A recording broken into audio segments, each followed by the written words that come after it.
There is another content creator focused charity scandal bubbling over like a pot of pasta right now. It's only been a matter of weeks since the last one with the Completionist and the Open Hand Foundation, with all of the shenanigans that have been going on there for the last decade that got brought to light thanks to Carl Jobst and Mudahar spearheading all of that. And we didn't even get a refractory period. We were thrust into Season 2 immediately with yet another huge charity scandal situation in the space. And it's an organization that I'm sure all of you are at least familiar with by name. Softgiving. Buckle your seatbelt because this is about to be a wild ride. Softgiving, for a couple years now, had been the go-to for charity fundraising streams that a lot of Twitch streamers have used. We're talking the Goliaths in the space. XQC, Hassan, OTK, the list goes on and on with people that have used Softgiving to raise money from their community for a good cause. And there was a lot of really great events that were run that used Softgiving, raised a lot of money for some amazing organizations, and it all seemed like blue skies, smooth sailing, sunshine, and rainbows. And then about a year ago, I recalled there was a bit of shit flinging in the direction of Softgiving, and I can't quite remember what it was about, because it never really blew up, but there were quite a few creators that came forward saying that they're done working with Softgiving, and I thought I remembered them shutting down. But that must have been like a Mandela effect thing, kind of like Berenstein versus Berenstain Bears, although that one is not a Mandela effect. That is a legitimate fact that there must have been some kind of multiversal collapse that shifted our timeline, because I know for damn sure it used to be Berenstein, not Stain. So something went truly awry in the space-time continuum. We're getting down a rabbit hole already. Don't wind me up on that topic. But anyway, I thought I remembered Softgiving shutting down. Wasn't the case. It rebranded to something called Brandfluence and is still very much alive. But anyway, there was some controversy that happened with Softgiving a year or so ago, and it died out very quickly. It just petered out like a little wet fart. But a brand new bombshell report came out from Jacob Wolf that blew the lid wide open on Softgiving. And through the investigation, found that roughly 42% of all the money that was raised from 2020 to 2021 actually went to Softgiving instead of the charity that it was meant for, and they never prominently disclosed that to donors. That is an outrageous amount to be scraping off the top here without letting anyone know that that's the case. They're basically treating it like investments in Softgiving at that point as opposed to actual charitable services here. It's fucking foul. Now, since it wasn't prominently displayed to donors, streamers also didn't know that either, at least from all the streamers that have been outspoken about it. It seemed like they were also kept in the dark on that amount of money going to Softgiving as opposed to the money they thought they were raising for the cause that they were supporting. That is absurd. 42% is not the industry standard, as shocking as that information might be to hear. There's no reason Softgiving should be taking that much money, but they're basically just for profit. They're not actually there for the charity, they're there for the big fucking paycheck in their pocket, it seems. Allegedly. So let's strip this down to its birthday suit and weasel our way into its bare butt cheeks. What is Softgiving? Softgiving is fundamentally just a middleman in this equation. So let's say I wanted to do a fundraising stream right now for an organization that will help me get taller. It's a cutting-edge group that's looking for the most effective means in bioengineering and medicine to increase my height from 5'6" to 6 feet. So instead of having my community donate directly to that foundation, fucking pipsqueakpowerup.org or whatever, I would partner with Softgiving to have my community donate through the Softgiving campaign, and Softgiving would take that money that they donated and transfer it to that organization. They would take it and basically just be this conduit for the money to flow through to the organization that the stream is supposed to support. There's nothing in there that would justify taking 42% for that effort of taking the money here and putting it over there. You know, we're not taking Bikini Bottom and moving it over there. We are doing the simplest process ever. 42% is an outrage. It's ridiculous. It's absolutely ridiculous. And Softgiving says that it gives you all the tools necessary to make the campaign as successful as it can be, but that's a bunch of hooey. There is nothing there that justifies that amount going to the administration costs or whatever fees that they're trying to say they incurred from doing that process. It's just ridiculous. To really highlight the anomaly of Softgiving here, Jacob Wolf's report talks about its competitors like Tiltify and Donor Drive, which I think are two names a lot of you have also heard of. They're very popular as well. And I'm just going to read this to you. The process of donation funds passing through another charity before making their way to the intended destination is unusual. In the scenario where a third party manages the funds without the charity's oversight, there's far more likelihood of misuse and profiteering, said Zach Weigall, the CEO of Charity Gamers Outreach. On those services, charities sign up and pay a monthly or annual service fee to allow influencers to set up their campaigns. As part of that process, those charities authorize Tiltify and Donor Drive to assess a pre-agreed upon administration fee after a donation has been received. The money is never held by a third party. Tiltify and Donor Drive simply connect to the charity's Stripe, PayPal, Amazon Pay, or other payment accounts and deduct the administration fee. On top of its service fees, Tiltify, for example, charges anywhere from a 3.5 to 5% fee, according to its CEO, Michael Wasserman, making the sum of fees that cut into the total donation approximately 10% for most charities. So you are looking at an astronomical difference in terms of the percentage cut that Softgiving takes as opposed to Tiltify.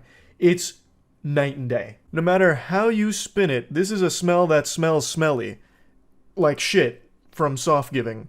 A bunch of bullshit here. And we've only scratched the surface of Jacob Wolf's report. I highly recommend you check it out if you're curious about how deep this goes.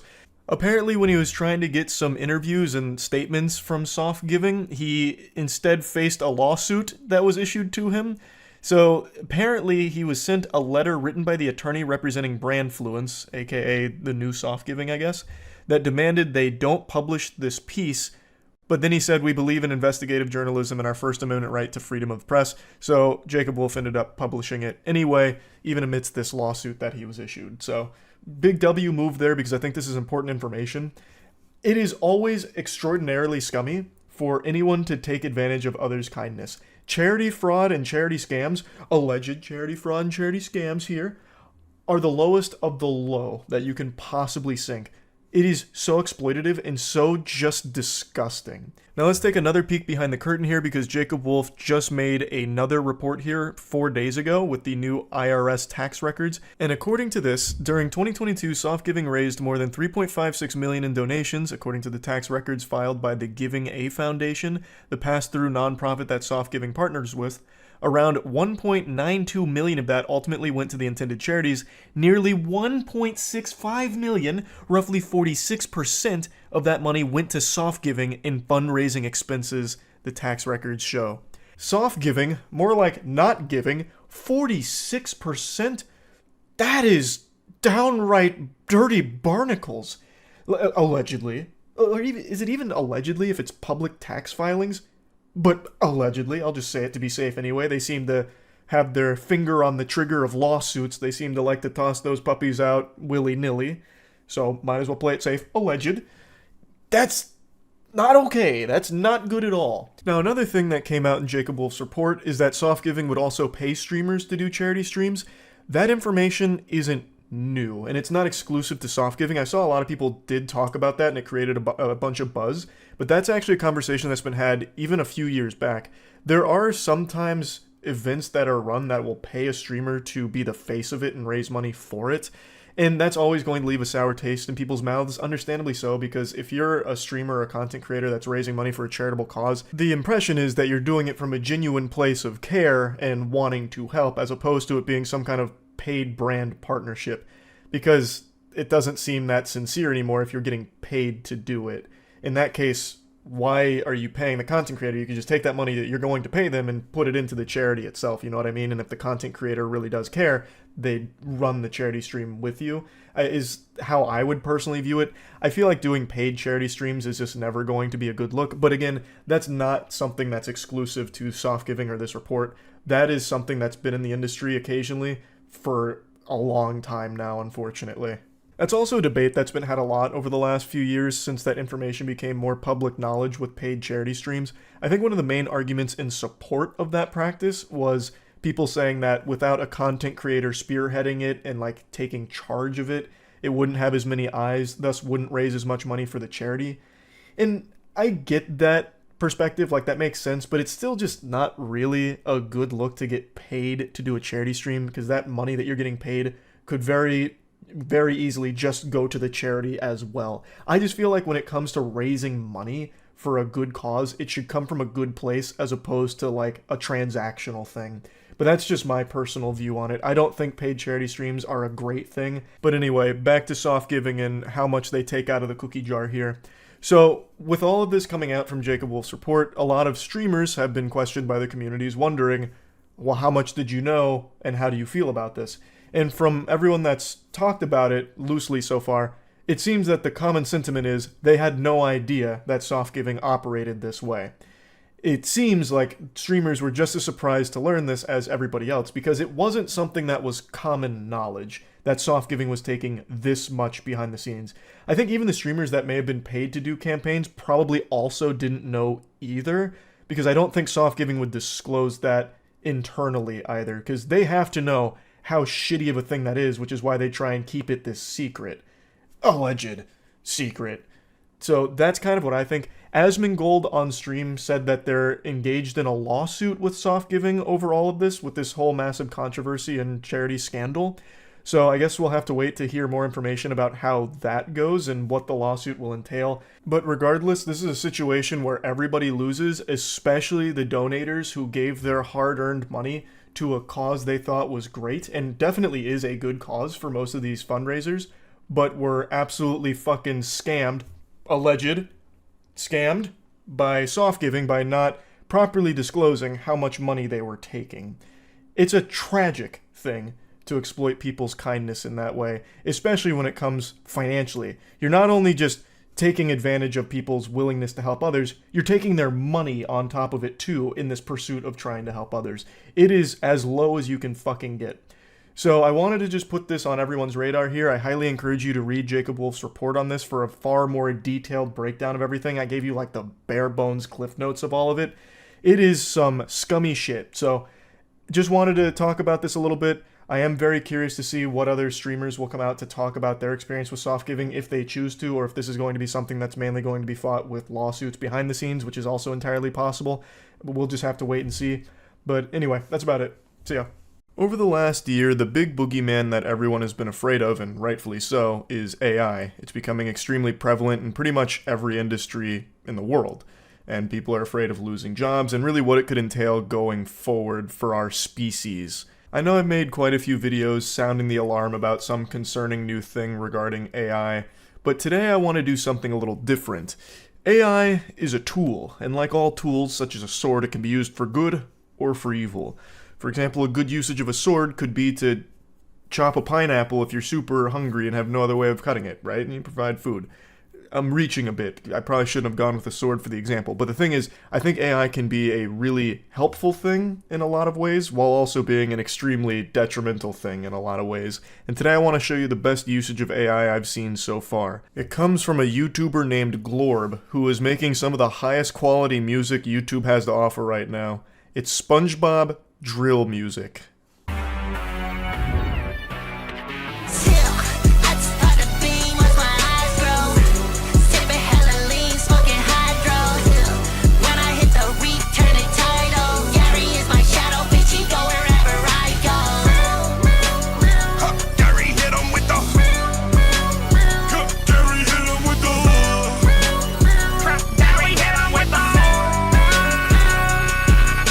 The channel's been popping off recently, especially because no one really knows who's behind it. The music is so high quality and so well made that there is a theory that it's a very well-known artist who's doing this as just kind of a side hustle gag. And I kind of subscribe to that belief because this shit goes so hard. It is going Insano style from out of nowhere. And the animation is also extraordinarily good, like it's really fun. So this song in particular, the bottom two, is the one that really put him on the map from what I can tell. There was a Twitter post that went viral and it's how I found the channel. But it actually goes deeper than just making good music. The songs are fire for sure, and I've put quite a few of them on my playlist and I unironically listen to them just because I think they slap. No exaggeration, being 100% honest. Look into my eyes, the windows to my soul. You can feel the truth here when I say that I believe some of the tracks Glorb has produced are better than most of the top 100 hits on Billboard right now. When a Glorb song comes on when I'm just listening to music in the car, I get excited. My heartbeat starts racing. My blood pressure starts rising. I just get so hype, ready to rage. I get a big smile on my face. It feels like I just ate a fucking Krabby Patty with jellyfish jelly, but for my ears. I'm a stone-faced killer like my motherfucking house is. Time it hit that do-si-do and smack you where your mouth is. Heard they want a solo, I can't do that till we out this. Grab my clarinet and smoke them up his body ounces. Squidward's probably my favorite. All of his verses on all of the songs just go incredibly hard. He goes berserk on these beats. Now, this is where the AI component comes into play.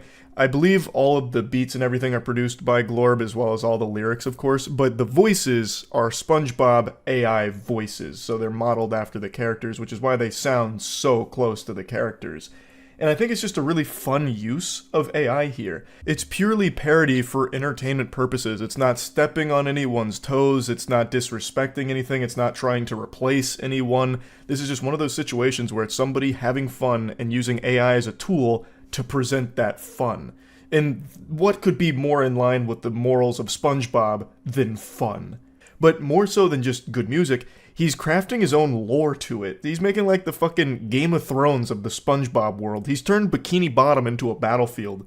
So throughout his music, he is telling a story, a rivalry between the Krusty Krab crew and the Chum Bucket gang. And sometimes there's even like a bit of foul play where Plankton at one point, mind-controlled Patrick with the chum hat, and Patrick started rapping against the Krusty crew. It's so good. It like goes pretty deep. Is no longer safe. Red bottom sipping purpleine. Bitch, I'm gon' ride for my fucking team. Plankton whack, yo fucking fiend. Yeah, I run the game. What's my name? Eugene. Cut a bitch off like the hash slinging slash. Karen pissed off cause the squid wouldn't smash. At the bubble bowl backstage like an actor. She want my bullworm like it came from Alaska. Get the fuck away. I thought I told you, bitch, I'm smoking kelp up to my fucking face. This is my favorite song from Glorb. I think Eugene is a masterwork, up there with some of the greats like the Sistine Chapel. It is iconic. I've heard this song probably close to like 15, 20 times now over the last couple weeks, and every single time it comes on, I just start like getting into a fucking flow state. Like I just want to boogie. It gets me ready to groove. It's such like a finger wiggling track. Now, where does this song fit in the lore? Well, you see, Dankton had actually released a diss track first, so this track, Eugene, is the Krusty Crew's response to that. Let me go ahead and show you the shots that Dankton fired first. An STD. You not a crab, you a rap boy. Talking to police, fat boy. I catch you when he lacking at he traffic in my chopper automatic, so you know it's gonna clap. I got pearls on my neck, I'm in the Tom bucket. I got pearl giving neck, don't see a calm bucket. You already saw this dipping, you can't unsunk it. Your daddy crap it, I'm a demon, he should run, Welcome to the Salty Spittoon. Like, this shit is heavier than tungsten. That whole sequence with Pearl there is absolute chef kisses. He's serving up a delicacy with these bars. It's, oh my fucking god, I love it so much. Now, the reason I wanted to put Glorb on your radar is not just because I think it's an incredible channel, but also I think it's an incredible example of how AI can be a tool used for good. Like, there's nothing malicious here, there's nothing nefarious, it is simply just creating parody, silly, fun stuff to be digested. And I do think AI, even outside of just being used for purposes like this, can be a helpful tool in many instances that can be a great benefit for a lot of people in their jobs, but there are so many valid things to be really worried about with AI becoming so prevalent, because it's going to be exploited and misused and abused by some very shady and powerful people and companies for sure. So AI understandably has a really bad rap, but I just wanted to show at least one good example of it being used for a nice purpose that I think a lot of people can get behind for. So that's really all I wanted to go over here for today on that. That's about it. See ya. This is a bit of an older story I want to cover today, but it's one that I still think of from time to time because of its absurdity. It's vintage. 2021, which in internet years is prehistoric, basically. It's fallen out of everyone's consciousness, and I need to do my due diligence to put it back, because man oh man is it a weird one. So let's dive in.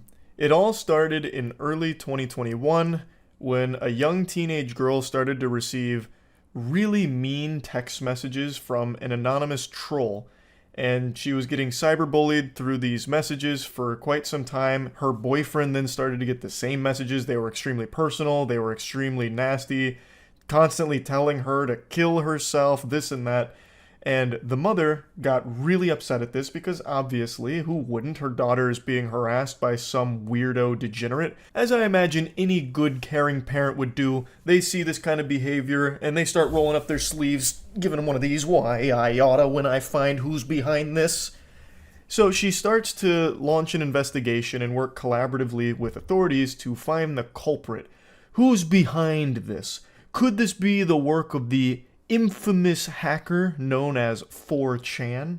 And they went on a hunt to track this person down because it didn't stop, and it was tons of messages, hundreds of messages, over a year's worth of harassment and 349 pages worth of DMs with this shit. And eventually the FBI got involved in this case to figure out who's doing this because it was so personal and so targeted and mean that they really wanted to figure it out. And this is all attacking a minor, too.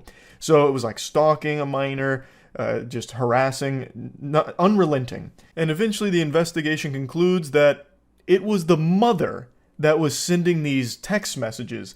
She was running it all through a VPN to try and avoid being tracked down. So she had a real nefarious scheme here where she would just keep telling her daughter to kill herself and insulting her and the boyfriend. There was even this subplot that arose where she started to blame another classmate that could have been behind it. So she started to try and frame another child for this. It was fucking wild. And keep in mind, the mother was the one working so closely with the authorities to, I guess, throw them off of her trail. So this whole thing was kind of like that SpongeBob meme where it's like Maniac on the loose and he's on the walkie-talkie with the Maniac poster behind him with his face on it. That was this case in real life. The Isabella County mom who catfished her own daughter for almost 2 years is going to prison. Kendra Lakari was arrested in December for stalking her daughter and her daughter's boyfriend. Now, I didn't mention a moment ago, but I will now, that it was more than just sending those really nasty messages. Apparently, Kendra Lakari would even send her daughter doctored photos of herself. I guess, like, with really mean shit on it. It didn't go into detail, but I read one of the reports that it was more than just text. She would send photos, too. So I'm guessing she would, like, Photoshop shit with her daughter in there to, like, bully her further off of it. It's so baffling. For nearly 2 years, she sent hundreds of harassing and obscene messages and pictures to the teens every day. It wasn't until the mother of the boyfriend and Lakari herself went to police for help. That's when they discovered Lakari was the one sending the messages. Police also found she tried to frame a third teen as the one sending those messages. Today in court, she was sentenced to up to 5 years in prison. So she'll spend at least 19 months in prison for all of this. And what's even wilder is that there's still no explanation for why. What was her motive? Why would she do this? This is some huge fucking hater energy. She's waking up real early in the morning to have extra time to hate her own daughter. She would send up to 12 text messages a day, every day, all just shitting on her daughter and her daughter's boyfriend. It doesn't seem like there's anything to gain out of this except for making your daughter scared and miserable and potentially traumatizing her, because her daughter's a very young teenager during all of this. So I can't imagine what her motivation was, and she's never explained or elaborated on what the plan was. So I've seen speculation that people thought this was maybe another, like, Munchausen by proxy situation. If anyone is familiar with, like, the Gypsy Rose case, you're probably familiar with that term. But I don't know if that would necessarily even apply here. I really don't know. Maybe it is the mom trying to, like, isolate the daughter somehow by making her afraid of all of her classmates, or maybe trying to push the boyfriend out of her life. The whole thing is just a giant fucking question mark of why would anyone ever do this? And she did this every day for over a year. This was part of her morning routine. Get a nice cup of joe and shit on your daughter. Why? maybe a power thing. Like, maybe she was bullied in high school, so now she's trying to, do the same to, like, take that back. She's, like, passing the torch to herself to be the bully now. I don't get it. No one really does. And she has not said why. At least not from what I've found. All you can find is speculation and theories on what the motive could possibly be. Isabella County Prosecutor David Barbary said this is one of the most confusing and complicated cases he has had to deal with. Not only from the case itself, Kendra Licari harassing and catfishing her daughter and her daughter's boyfriend for more than a year, but also when it came to sentencing. When it comes to sentencing, they hope to let the victims have a say. But the two victims here, Licari's daughter, she's hoping for leniency. She didn't want to feel responsible for putting her mom in prison. The other victim, her boyfriend, their family wanted the book thrown at Licari. That's another super fucked up component to all of this, because not only was the daughter the victim of this relentless harassment campaign from her own mother, but now her mother is going to be going away to prison because of all of it. So now she's going to be growing up without her mom around for quite some time. It's just a really sad situation. I don't know why the mom did this, and also why she refuses to elaborate on what she was fucking thinking. She openly admitted to all of it, and she apologized saying she doesn't want to hurt anybody else, but she still has never said why she did it in the first place and continued doing it for so long. It just, I don't understand. Maybe she was like, beta testing her shit talk for her League of Legends solo queue games, so she'd like use her daughter as a guinea pig. Like, let's see how my daughter reacts when I tell her this. Not enough tears. I'm gonna have to go harder. I need to make sure that all the dog shit players in my lobby feel really bad. I need to make sure my trash talk is S tier. But anyway, she pled guilty to 2 counts of stalking a minor, and she's going to prison for some time now. And it's just a really weird situation, obviously, but it merely makes you think. Your biggest hater, who exactly are they? It could be anyone. And don't give me any of that mumbo-jumbo baloney about how everyone loves you, you don't have haters. You do. I'll hit you with the cold water. Even if there was a perfect person that existed, they would have haters because they are perfect. They would hate them for that. So no matter what, I promise you there are people that don't like you. And who are they? This story makes you think. Makes you sit back and go, it really could be anyone. What if the person that's replying to all of your tweets saying awful things like, you're so short, why'd you end up so short, dummy, stupid face, greasy little goblin man? What if that person is actually my own mother? Or father? What if they're both in on it? What if they both have alt accounts where they're constantly spamming my shit, pointing out every insecurity that I could possibly ever have? Could be. You never know, as is clear here. So yeah, anyway, that's really about it. So yeah, my grandparents' house.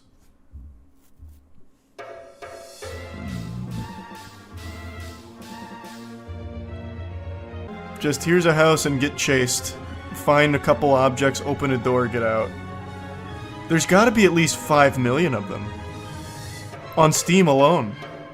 I enjoyed the game's tension a lot, especially because it doesn't depend on cheap jump scares, but a really tense atmosphere. Even though it's really short, the mini endings and random events can make each playthrough very unique and increasing its replayability. What tense atmosphere? Being hunted by Grandma and Grandpa? Fucking Homer Simpson here, slowly walking up the stairs, asking if you want to play? My grandparents' house. Time to pay a visit.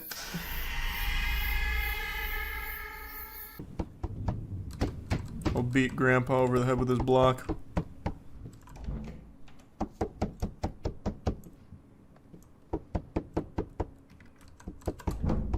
I'm coming. And Grandpa came into the kitchen and slit his throat, I guess.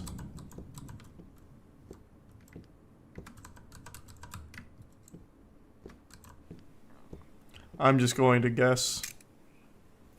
That's so crazy. I didn't even change anything on there, just set to the right combination. Speedrun strat. I've outsmarted you, Grandpappy. This is my favorite show.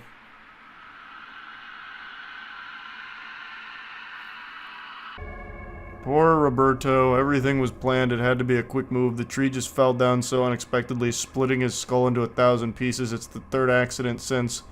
I'll try to put it back. I don't want my conscience to keep tormenting me. I don't know if it has something to do with it or not, but I can't go on like this. No one else will suffer because of me. Why would you even write this down? Poor Roberto, his fucking skull exploded when that tree branch fell. Who would ever write that? 9-1. Someone just got a Tinder match, I think that noise was. Grandma's not putting out like she used to, so he resorted to Tinder, I guess. 917.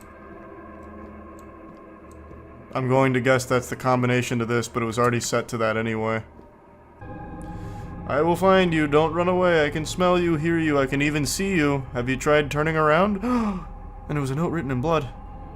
He's right behind me, isn't he? That was a great opportunity just to put him behind me. Kids would have lost their mind over that.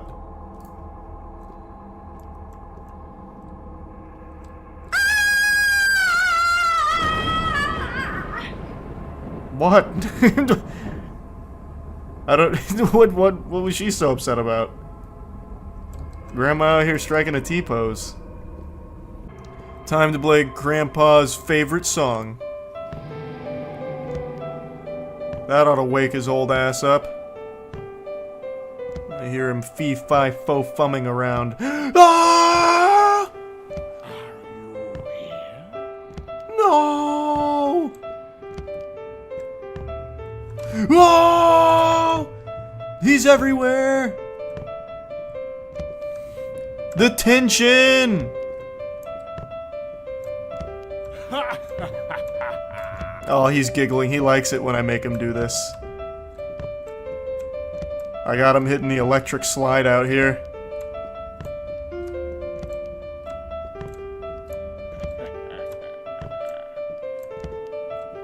That's cute. He's here. There we go. Showing me delight. No, Grandpa! Oh no, I'm trapped! What am I supposed to be doing? Okay. It's time for you to meet our Lord. Huh? Oh, was I just supposed to wait for the piano music to stop? I got Grandpa's nose! I don't know why he took his nose off, that dirty bastard.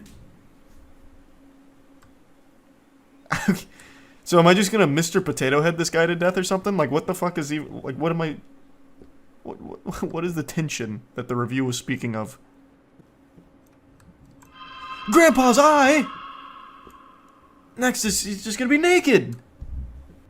Where else would he put it? Yep. His tooth, naturally, on the nightstand next to the bed. How much is left? What really makes up a human? We've got nose, eye, and teeth. We're not really missing too much else. We're gonna have to make like an effigy for him or something. And then burn it to defeat him. What the fuck? I've turned this place upside down and there's no more grandpa body parts left. Do the shape box. I tried interacting with it. That's what I was thinking, like putting Grandpa's body parts in this box, but I can't interact with it. Okay. Don't know why that didn't work the last time I was in there, but it doesn't matter. Grandpa didn't like the basement key being tinkered with.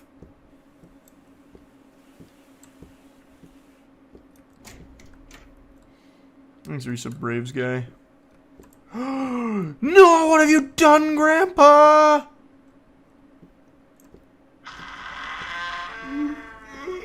Oh no. Time to call 911 operator again so she can hang up on me. Do I climb in here? Oh, there we go. House key acquired. No, Grandpa! Oh, that's right. He took out his nose, eyes, and tooth. So there's no way he even knows that I'm here anymore. I don't want to do this. No! Please don't make me do it. I don't want it. Grandpa, then don't do it. Fight it. Fight back, you're a strong man. How am I gonna run for it?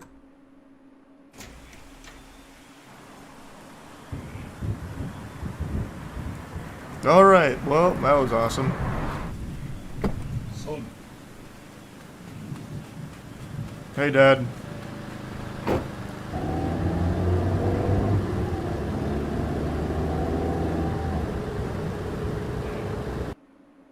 You survived. Good ending. Woohoo! Okay, I want to know what it looks like when Grandpappy catches you. 6'3". Was that you, Grandpa? Wait, there's an invisible wall here. Oh, it just doesn't let you get close enough to Grandpa. This room is different, too! I'm actually shocked. I am actually shocked that there's, like, more to this than just... Have some decency, Meemaw. Oh, God. Oh, hey.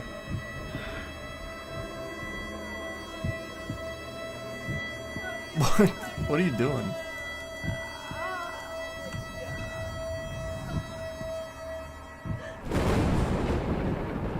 Alright. Thanks for shitting that out, I guess. Okay, now it's starting to repeat itself. I wonder if it's just randomized, like, certain seeds in it, maybe. I'm playing the song of time. There he is. Looking for you.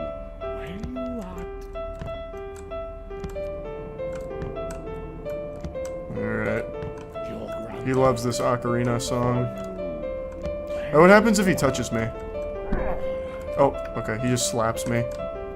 It's not even a jump scare, he actually just slaps me. I just have to wait for the song to end. Where are you, boy? I'm not gonna hurt you that much. Charlie, what's the lore of this game? Grandpa wants you to meet the Lord, so he's trying to kill you. Run, run! I will find you. Alright, beat my ass, Grandpa. Running. Such a waste. I'm not running, I'm actually squaring up with you. Did you give up? You hurt yourself? Come on, man. Thanks, Yusub Koro. Can you even lose in this game? Living. Oh, he's hugging me! What difference does it make?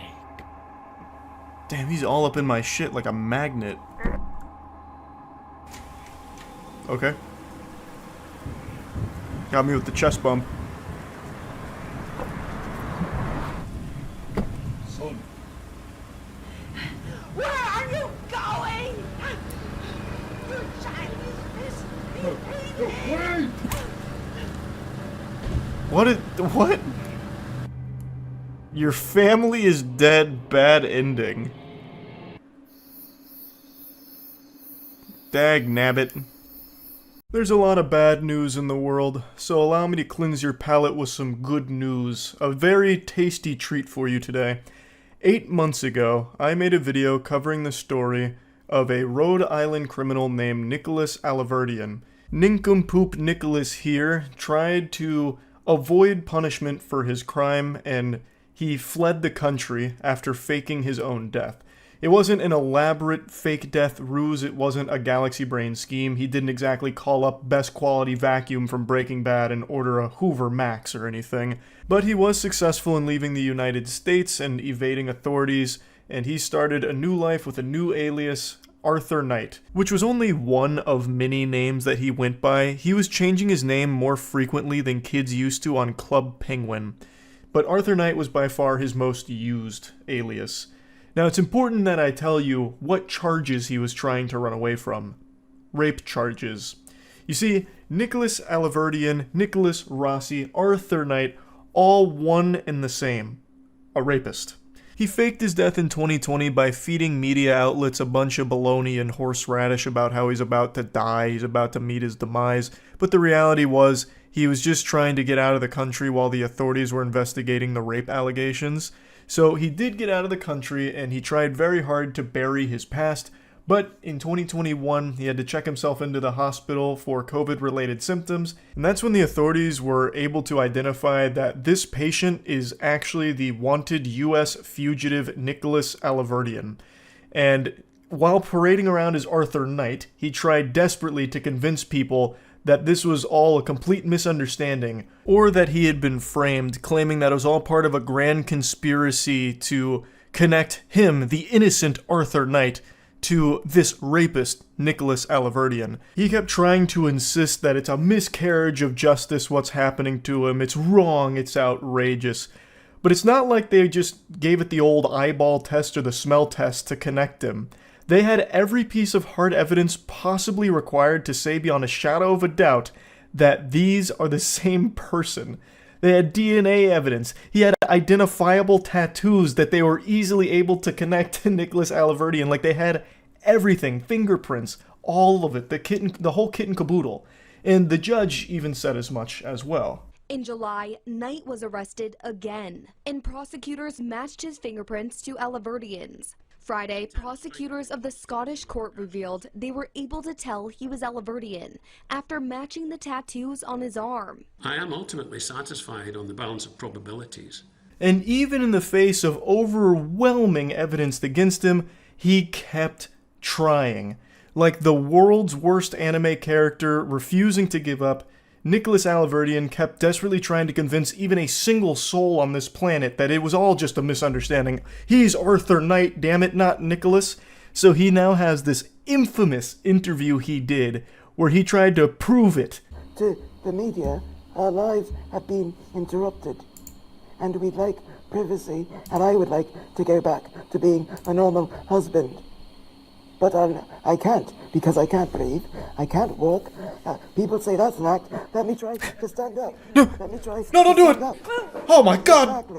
Exactly. We almost lost him. What do you say to someone who believes that you are Nicholas Alaverdian? I am not, Andrea, I am not Nicholas Alaverdian. I do not know how to make this clearer. What do you say? He's to got people that who say rock these are bottom crocodile intonation tears, going on. he's I'm putting on not a show, Nicholas. This is all an act. Oh, you could. Oh. Andrea, No, that's a low blow. That's a right low blow. That really was a low blow to say that it's all just putting on a show and an act. It's more than that. He's out here with a fucking performance that would make every thespian troupe in America jealous. This is Oscar-worthy material that we're working with here. To suggest that it's just a show or an act, it's disrespectful, honestly. This is one of the finest, most convincing pieces of anything I've ever seen in my fucking life. But as you might imagine, this didn't work super well. Nobody believed this. Actually, nobody on the fucking planet believed this. However, he does travel with his supporting actress here for this interview, where she sits next to him and she's like trying to calm him down, like, no, don't do that. Not that death-defying stunt where you stand up. Oh, you're gonna hurt yourself, dear. Please, no. No! Like panicking when he stands up and starts, wacky inflatable tube manning his arms around, like he's getting hit with an earthquake or something.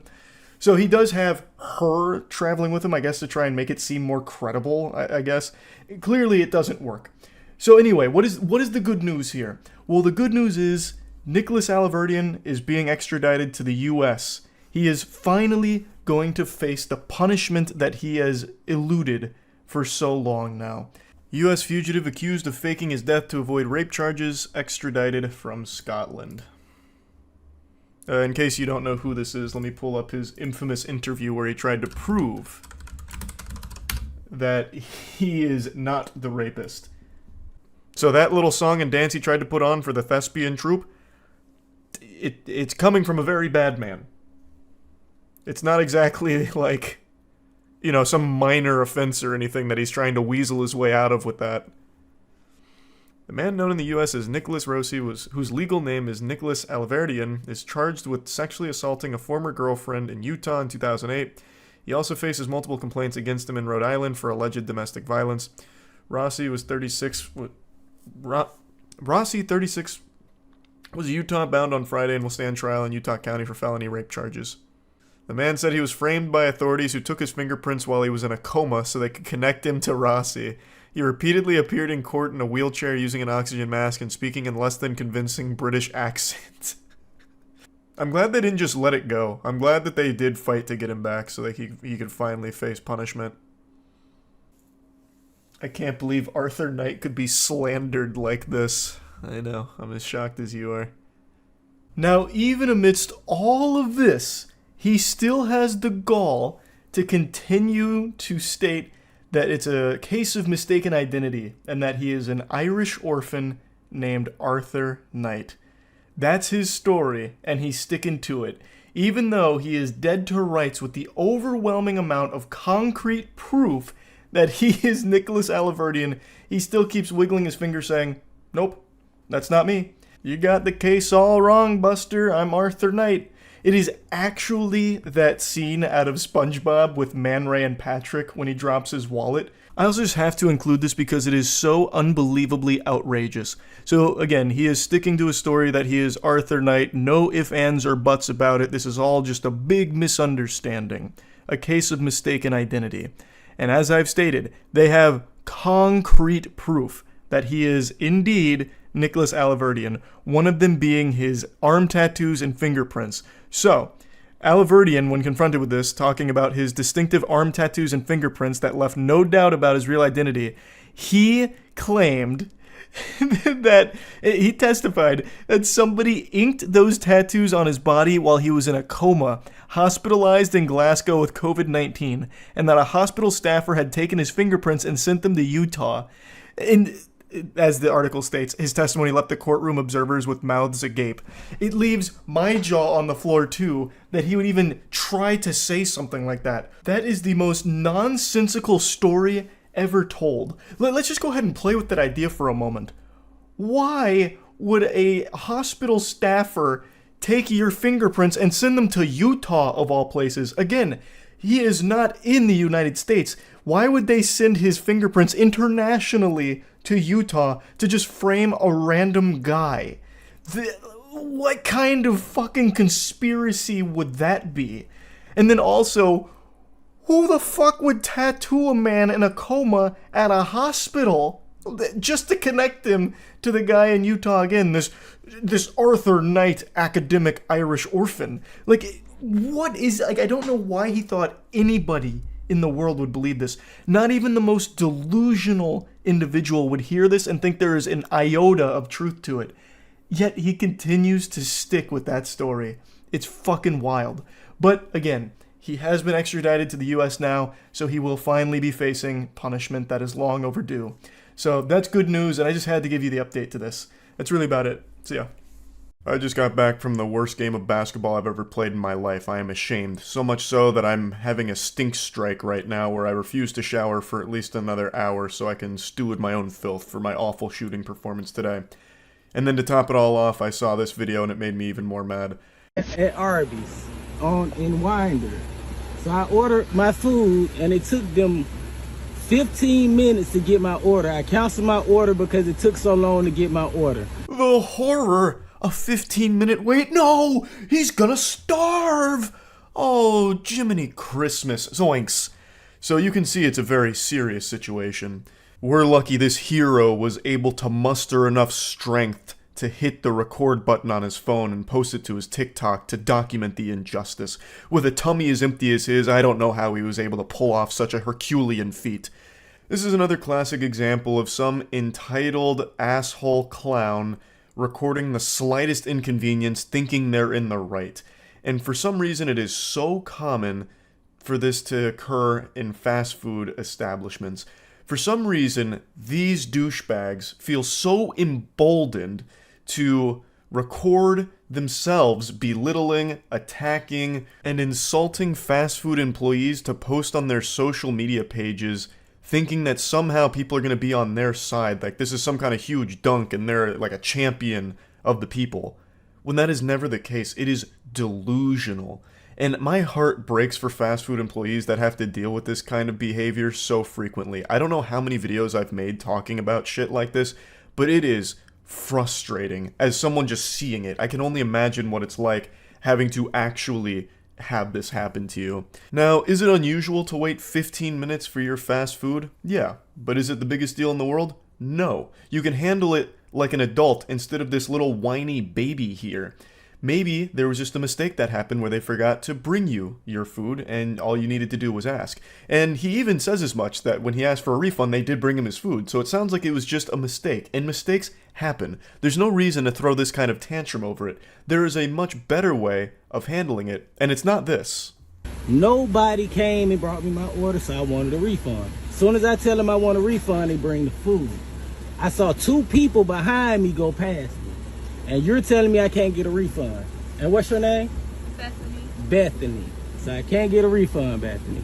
I can replace your food. I don't want my food replaced. I just want a refund. I want my money back. Oh my god, I can actually feel Bethany's headache that she's developing through the screen, just having to listen to it.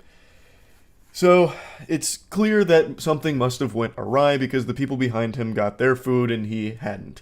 So, is it an inconvenience? Sure, a very small one. But again, why are you trying to name and shame Bethany here for what was likely just a simple mistake that could have been easily handled like an adult? There was absolutely no need to just start filming this. And that's just like a symptom of the modern day and age where anytime anything even remotely uncomfortable or inconveniencing happens, people turn to like recording it because they wield TikTok like it's some kind of weapon. Like, oh, I'll get everyone to dogpile on them, that'll show them, and also it's going to be good because this will go viral on TikTok, which he says so many fucking times. Like, it blows my mind. Like, I can't even wrap my head around that thought process. Why? They haven't... Because y'all service was horrible. It took y'all 15 minutes to give me my food. I'm working right now. So I just want a refund. That's all I'm asking for. Clearly your work must not be that important to you if you're still sitting here arguing about this situation. You must not be in that big of a rush to get back to your job if you have the luxury of just being able to sit here and harass this employee. What, are you late to your shift at the stupid store or something? Like, you clearly aren't, urgently trying to get out of there if you're taking the time to argue and film this whole interaction. Like, it blows my mind. Now, anyway, he keeps saying that he wants a refund. And fair enough, I suppose, but Bethany explains that she doesn't have the ability to do that because they need a general manager there to approve of refunds, so she's doing all she can by offering to just keep replacing the food. Even though he did eventually get the food, she still is offering a replacement like, hey, look, this is the most I can do. It's out of her hands. She doesn't own Arby's. She's not the fucking franchise owner of the establishment. She can't make the rules. She just has to play by them, and you're giving her so much shit for it. Just want my money back. I just gave you guys my money, so it shouldn't be that hard to give me my money back.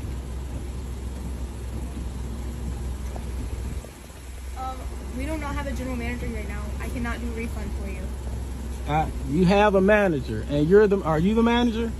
Okay, so if you're the manager, you can give me a refund.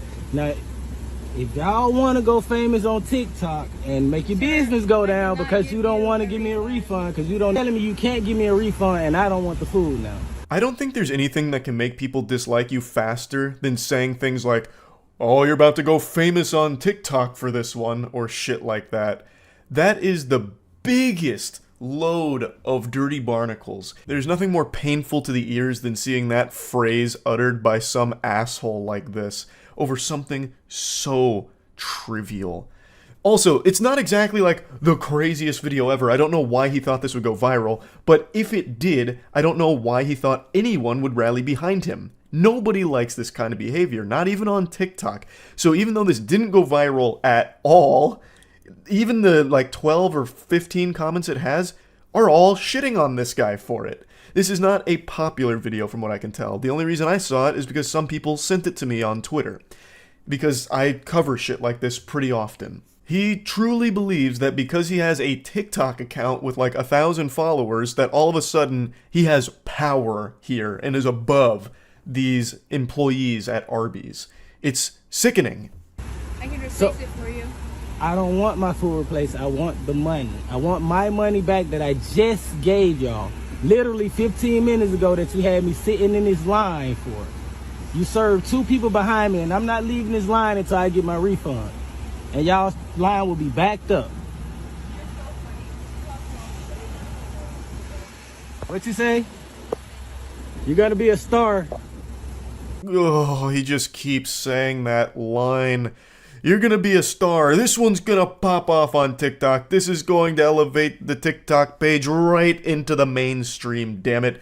You guys don't realize how badly you fucked up by accidentally inconveniencing me in a very small way. You'll remember this moment for the rest of your life once I post this to TikTok, letting people know about Arby's taking 15 minutes for my order. Ah! Unbelievable. Like, this line will be backed up till I get my refund. Y'all already wasting my time. I'm working. No, you're wasting your time. And you're clearly not working at all. You're making no effort to get back to your work. You just threatened to continue to sit there in this standoff to back up the line. So you just wait here forever till the fucking heat death of the universe. You're obviously not in any kind of rush to get back to work whatsoever. You are wasting your time and everybody else's time and looking like an absolute fool. I would never come back to this place again. This woman just told me she couldn't give me a refund, wasting my time, and now she's going in there getting my money. But she just told me she couldn't do this. Still gonna get in trouble. So take your money. And Well, you're definitely going to get more than in trouble. And do what? Get out the line and do what? This guy really thought that somehow this video would take down Arby's itself or something, like Arby's would have to issue a press release like, "We are so sorry for the tragedy that unfolded at this specific location where a customer had to wait 15 minutes and film this horrifying video. Oh my god, we haven't been able to sleep since.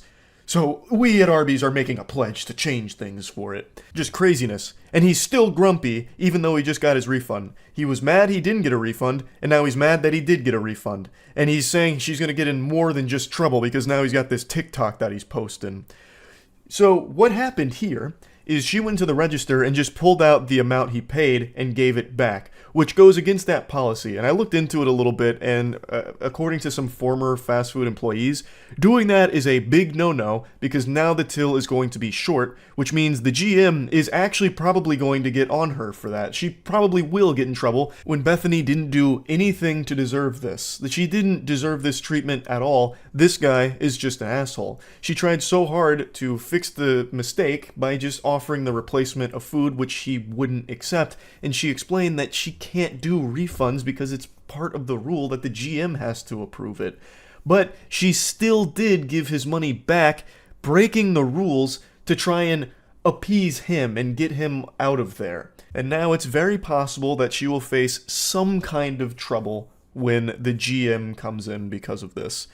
It's just so sad to see people act this way. Bethany did not make that rule, but as an employee of the restaurant, she is expected to follow it.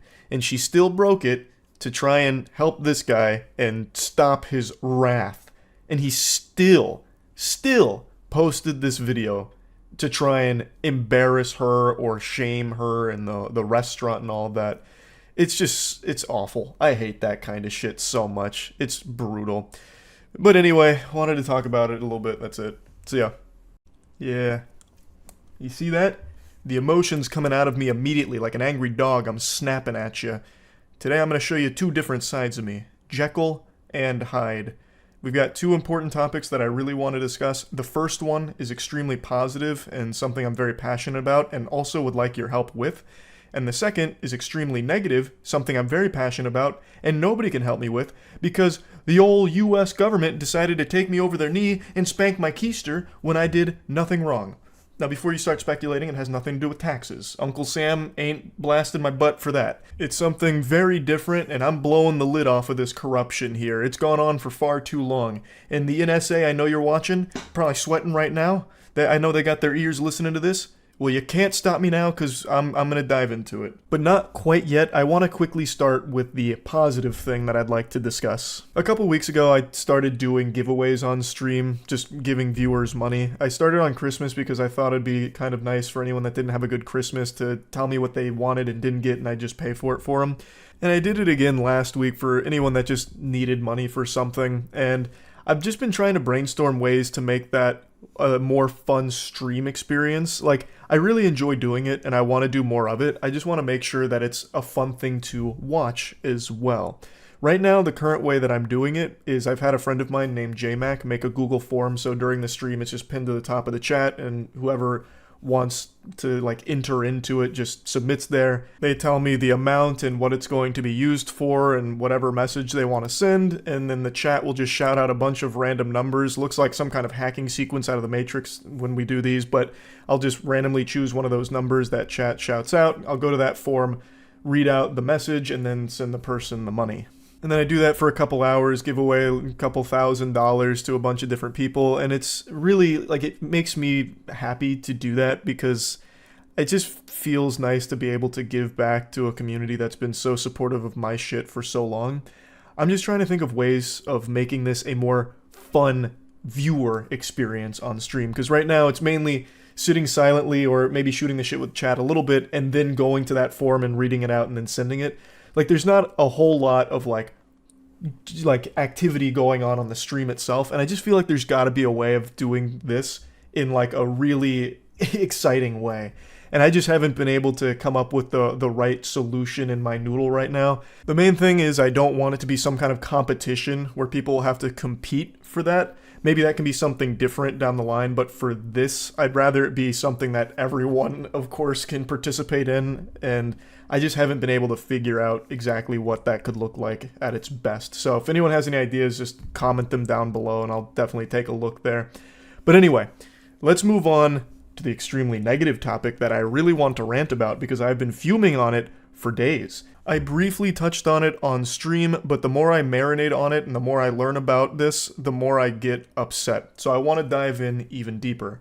Now, I'm sure a lot of you know this, Moist Esports is one of the best Apex Legends teams in the world, and our squad comes from Australia. It's where they've been playing out of. But this split, we wanted to bring them to the United States of America, the land of the free, home of the brave, the place where the cheeseburger was invented and communism was prevented.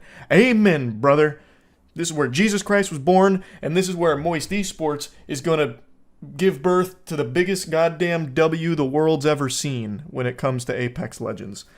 So, we began the visa process to get them over, and we submitted all of the necessary paperwork. We had all of our attorneys working through everything. We even collaborated with all of the other big organizations that have done similar things, and we're even doing similar things this split, and it was all smooth sailing. No hiccups, no bumps in the road. We started to put all our plans in motion. We had a place picked out for them here in Tampa. Also, we have our warehouse where they'd be playing out of. It all looked great.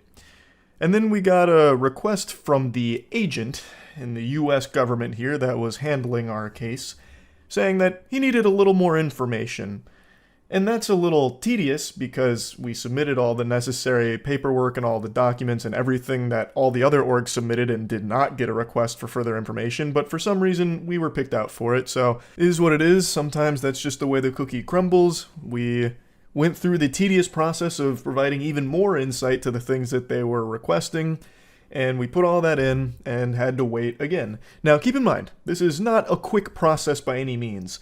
The US government ain't exactly known for its speed. This shit isn't exactly kicking in the afterburners or anything. There's no NOS boosters when it comes to this process.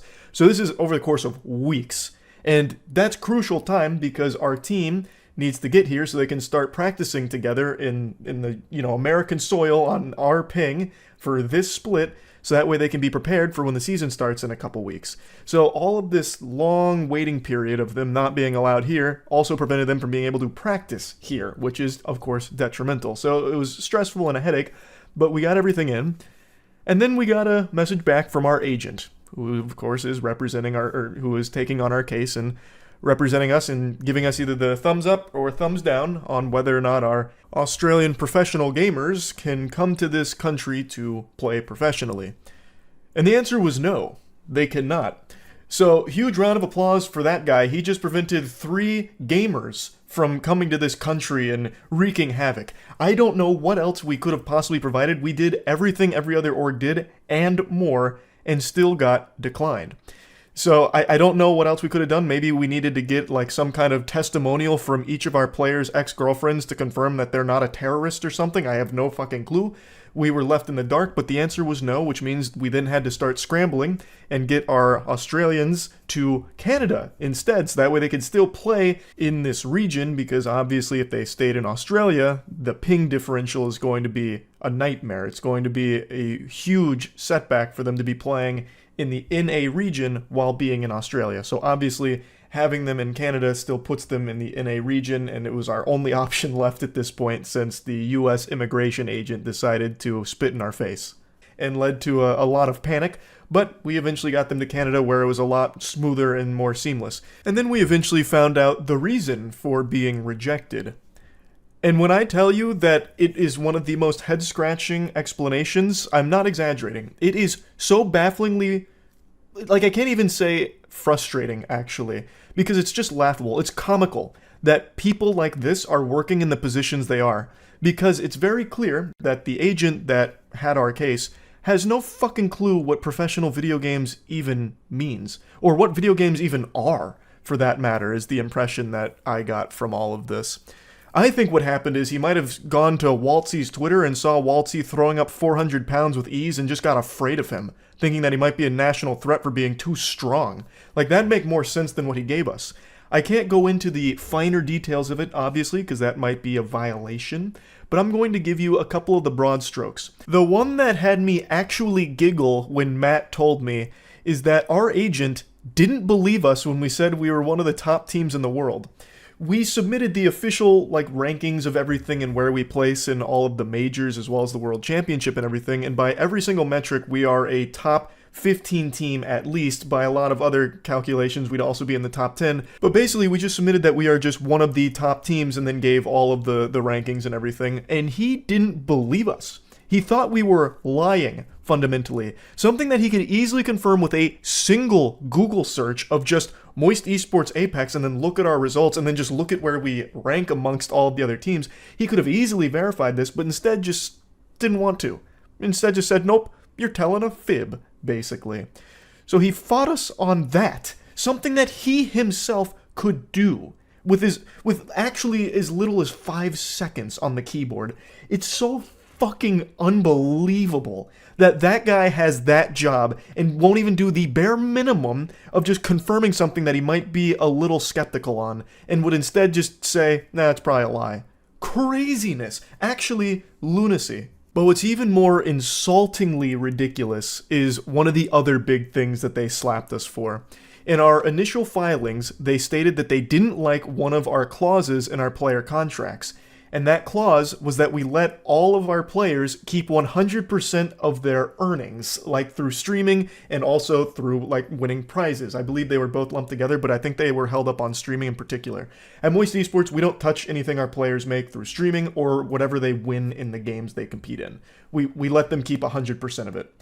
The old US immigration agent did not like that and took an issue with it, maybe with the way it was worded. So, when we resubmitted when they asked for more information, we switched it around basically at their request. Like, we changed around some of the wording, of course still not taking anything from players or anything like that, but we changed around, like, the wording that may have been a bit of a pressure point for them. And then we got slapped again because we changed the contracts at their request, basically. We did what they asked us to do with making these changes, and then that was a problem that they rejected us for. Like, we were damned if we did, damned if we didn't. It seemed like the US immigration agent that was handling our case here really wanted any reason at all to fuck us. We got in trouble for doing what we were basically asked to do, and then got punished for it. Again, it doesn't make sense. And when talking with all of the other big orgs that have gone through a similar process, I won't name any names here because, again, I don't know, like, how specific I'm even allowed to get with talking about this situation, but all of the other orgs had similar experiences, or at least knew of other orgs that had similar experiences, and it's just like a commonly accepted thing in this space that the US immigration is a fucking nightmare for it, and that they are needlessly nitpicky to the point where they will actually just ruin like an entire process for this. Apparently in Dota 2 this happens pretty frequently. It's craziness that it's still in this state. It's 2024. How can we not have people in these positions that understand professional video games? It's a massive fucking multi-billion-dollar industry. Esports has so much in it. How can the people that are still in charge of this process not know anything about it and do garbage like this? It's so frustrating. But anyway, the Apex team is now in Canada. We are still ready for the split. We are still competing in A here. And I'm very optimistic. Our team's already popping off. So it's still, we're still very happy, but it would have been a lot better if they were here in Tampa because we like having them around. They're friends. We play basketball together. We hang out. Like, it's fun when they're here. So it would have been great to have them in the actual United States, but that's off the table for now. And I just wanted to rant about that a little bit because it is disgusting how archaic this process seems to be. But anyway, I won't rant about it any longer because it may actually be extremely detrimental to do so, because then I'm going to get into the nitty-gritty, and that's probably not a good idea when it comes to the U.S. immigration process. So yeah, wanted to talk about that a little bit. Eventually, hopefully, our Apex team will all be here in America playing together at the Moist HQ, the House of Hydration. But for now, they're going to be playing out of Canada, and yeah, really excited for the season. Of course, I will be watch partying the games, and that's about it. So yeah, character growth. It's an extremely important tool when it comes to storytelling, and it's also an extremely important part of getting older. As you age, you're going to go through a metamorphosis, both physically and likely mentally as well. So, today I'm going to talk about my recent character growth. You see, my friends, I have grown, not in height, but in wisdom and experience, and I look back at the Charlie of old with disappointment that I could ever be so naive and short-sighted. 5-6 years ago, maybe, I was a very outspoken advocate of digital downloads. I used to preach the gospel that physical media is a fossil, it's archaic, and we need to wash our hands of it and get into the digital age. Ones and zeros are the future. Tangibility is cringe. How wrong I was. Those words are like venom leaving my lips now. In recent years, I sing a much different tune. I now believe physical media is more important than ever, because we have seen time and time again the evils of not actually owning what you pay for.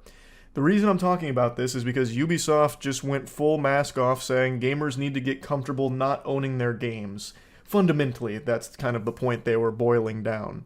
Basically, he was saying that for subscriptions to truly take off, gamers need to be more comfortable not really owning their products. So I don't have a crystal ball, but when you look at the different subscription services that are out there, we've had a rapid expansion over the last couple of years, but it's still relatively small compared to the other models. One of the things we saw is that gamers are used to, a little bit like DVD, having and owning their games. That's the consumer shift that needs to happen. They got comfortable not owning their CD collection or DVD collection. That's a transformation that's been a bit slower to happen in games. As gamers grow comfortable in that aspect, you don't lose your progress. If you resume your game at another time, your progress file is still there. That's not been deleted. You don't lose what you've built in the game or your engagement with the game. It's just about feeling comfortable with not owning your game. Obviously, this statement didn't land super well, just a full-blown faceplant, especially because it's coming from Ubisoft, which is a company that has a worse reputation than asbestos. Nobody really likes Ubisoft in the gaming community, so hearing them say this kind of shit definitely made it taste even worse. But it's also nothing new. It seems everything wants to trend towards subscription-based services, and it's also not even new in gaming to not actually own your games. Biggest example is Steam. When you buy a game on Steam, you don't own it. In fact, in your agreement with Steam, you even agree that if you break the rules with Valve and they shut down your account, you don't get your games back. You don't get refunded and you don't get the games anymore. It dies with the account. So it's not unusual in the space to not actually own your products, but Steam is just a really good service with it that most people have trust in. You know what people have no trust in? Fucking Ubisoft. But going beyond that for just a moment, I truly think it is vital to actually own what you pay for, like a physical copy of it. The biggest example I keep giving is SpongeBob SquarePants. If you wanted to watch SpongeBob SquarePants start to finish right now, you could, it's through streaming services, but you're missing the best episode, the Panty Raid, because it got censored and pulled from streaming services along with another episode as well. So if you wanted the complete SpongeBob experience, you can't get it through the official channels. Your only options are to either have the physical media on the DVD box sets for the seasons, or you pirate it. That's it. I'm going off a little tangent here. I'm taking a dusty little path down a dirt road, but this is something I've talked about a lot recently on stream. When Dunkey released his video on all the streaming platforms that are popping up, which is becoming a huge headache, because there are more streaming platforms popping up than there are stars in the night sky, you can't really get a convenient experience anymore because everything is so divided. The best example Dunkey provided was for trying to watch the entire Pokemon series. You have to go to like 15 different streaming platforms back and forth. So like seasons 1 through 5 on one, season 6 on another, then back to that first one for season 7. Then you have to go to like a completely separate one for season 8 and 9, and then to the fifth one for season 10. Like it's just all over the place, broken up like fucking Dragon Balls across the internet. It's becoming extremely expensive, extremely hard to keep track of what you can watch where. You have to be like Charles Xavier and Cerebro with all these different streaming services pop up just to connect the dots on watching a complete series or a complete series of movies, because they're all over the place with different deals, leading to them being scattered like Horcruxes. It's a fucking nuisance. And it's significantly more expensive than if you had just bought the physical media. You could save so many doubloons as if you just purchased the complete series of it physically and own it, actually own it. And in that situation, you don't lose access to it unless you misplace it or throw it in the trash or a burglar breaks in and steals it. They have to pry it from your cold dead hands to get your fucking complete Pokemon DVD set. But through streaming services, you are inevitably going to lose it because things come and go from streaming platforms every fucking day. So eventually, what you paid access for to get is going somewhere else, and you're probably going to have to buy a subscription to another service to continue to have access to it. It super sucks. And if anyone's got their thinking caps on here, all roads lead to piracy here. I'm not advocating for piracy, mind you. I'm just saying it's a natural byproduct by offering such a dog shit service. It was actually Gabe Newell of Valve who famously said, piracy is a service problem, meaning that if you're providing a bad service, it's going to lead to people pirating your shit because it's significantly easier than going through the proper channels. And that's the point we've reached. If you're trying to legally purchase things or go through the official means of getting what you want, it's a headache and it's hard. If you just pirate it, not only is it easier, but you also get the complete package and it's not going anywhere if they decide to take it to a different streaming platform, or in the case of gaming, if they decide to like take the game down or shut it off or something like that. You own it. That's another huge benefit. And you get the complete experience like with SpongeBob, where you get the episodes that are currently censored. So all of this is just increasing piracy prevalence. So put that in your pipe and smoke it, Ubisoft and all of the other suits that for some reason aren't seeing what every other sane person in the world is. It's just baffling because it doesn't take a genius to see this. Everyone sees how frustrating it is. And for Ubisoft to say like, hey, you know what? It's time you get more comfortable not owning your games. It's really out of touch. Especially, again, from Ubisoft. Keep in mind, they offer Uplay, which is probably the biggest joke the gaming community has ever been subjected to. And the only ones laughing at that comedy is Ubisoft, how they got away with releasing something so trash. It's baffling how bad Uplay is, but that's a whole different can of worms. Point is, right now I think it is more important than ever to actually own what you pay for. I've just had a complete perspective shift on this topic over the last couple of years because we keep seeing how detrimental it is when you don't actually own the product here, in gaming in particular.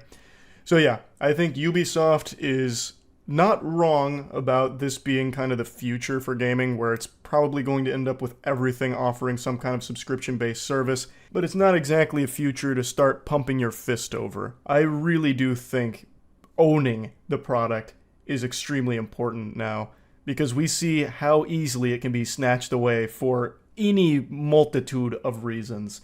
So yeah, just wanted to talk about this a little bit because it kind of got thrust back into the limelight here with Ubisoft making these statements, and it's something I've been talking about on stream for a little while now. That's about it. See ya.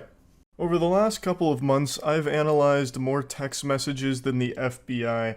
I have been glued to bad romance and flirting like a moth to a flame.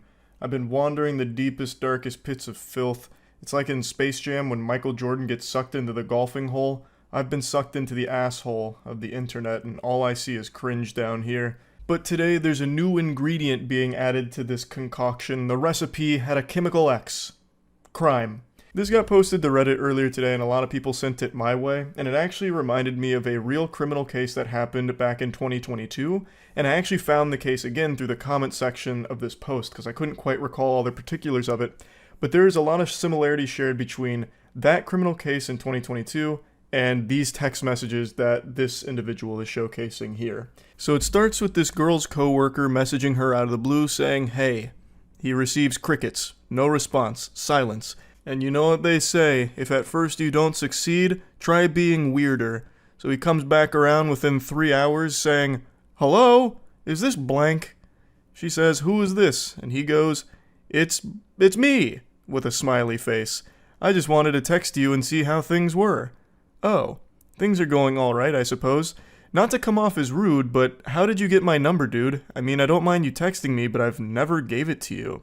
And that's when he lifts up the curtain and breaks the magician's code, revealing his secret method.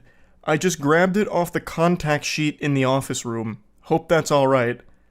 To which she says nothing in response because that is fucking creepy. She never gave him her number. He just went out of his way to find it from their workplace. Yucky. But he comes back around saying, "How's it going?" And he just keeps going, throwing questions at the wind here, hoping to receive even the slightest semblance of life on the other side, not realizing that he has already scared her by snooping around tracking down her phone number without ever getting it from her directly. So it's already super creepy to do that. So he says, "How was your New Year's?" No response. 2 days later. "Sorry to keep texting, but what are you up to today? If you're free later, I'd love to go out." I will never understand that kind of shit right there. How can you be so deluded and lost in your own little fantasy land Narnia that you think there's even an iota of a chance that she agrees to go out with you when she has ignored your messages for 4 fucking days? Like, what is the thought process? Scratching at his chin. Maybe she's playing hard to get. Perhaps she's just been truly swamped and has been really wanting to reply to me but just might be a bit shy and doesn't know how. I know. I'll go ahead and invite her out with me. That should make her a lot more comfortable. And he goes a bit deeper. "I know you're probably busy, but I could pick you up too, so you wouldn't have to take the bus anywhere. If you wanted to go out, that is. Sorry to keep texting, but I don't want to be out too late, so I'd appreciate a response at some point, smiley. I'm heading out to get coffee now, so if you want to join me, just let me know." "Ma'am, you better hurry. The choo-choo train is leaving and Mr. Perfect is going with it. You only have one opportunity to get coffee with a gentle sir like this, so you really gotta play your cards right." She declines, saying, "I would appreciate it if you didn't text me unless it's work-related. I don't really know you, and I'm only blank. You're 5 years older than me, dude. This just feels creepy." "I didn't mean to be creepy or anything. You're just pretty, and I thought it would be cool if we got to hang out, smiley." "No thanks. That's honestly so weird, and if you continue to ask, I'm going to talk to Lean about this." I'm assuming that's like their supervisor or someone higher up at the place they work. And then he goes in deep. He says, "I'm not gonna lie. I've been thinking about you a lot, and I just want you to spend time with me. What you said the other day just felt rude. At least try and give this a chance. I know you're probably not awake, but I've been up all night thinking about you.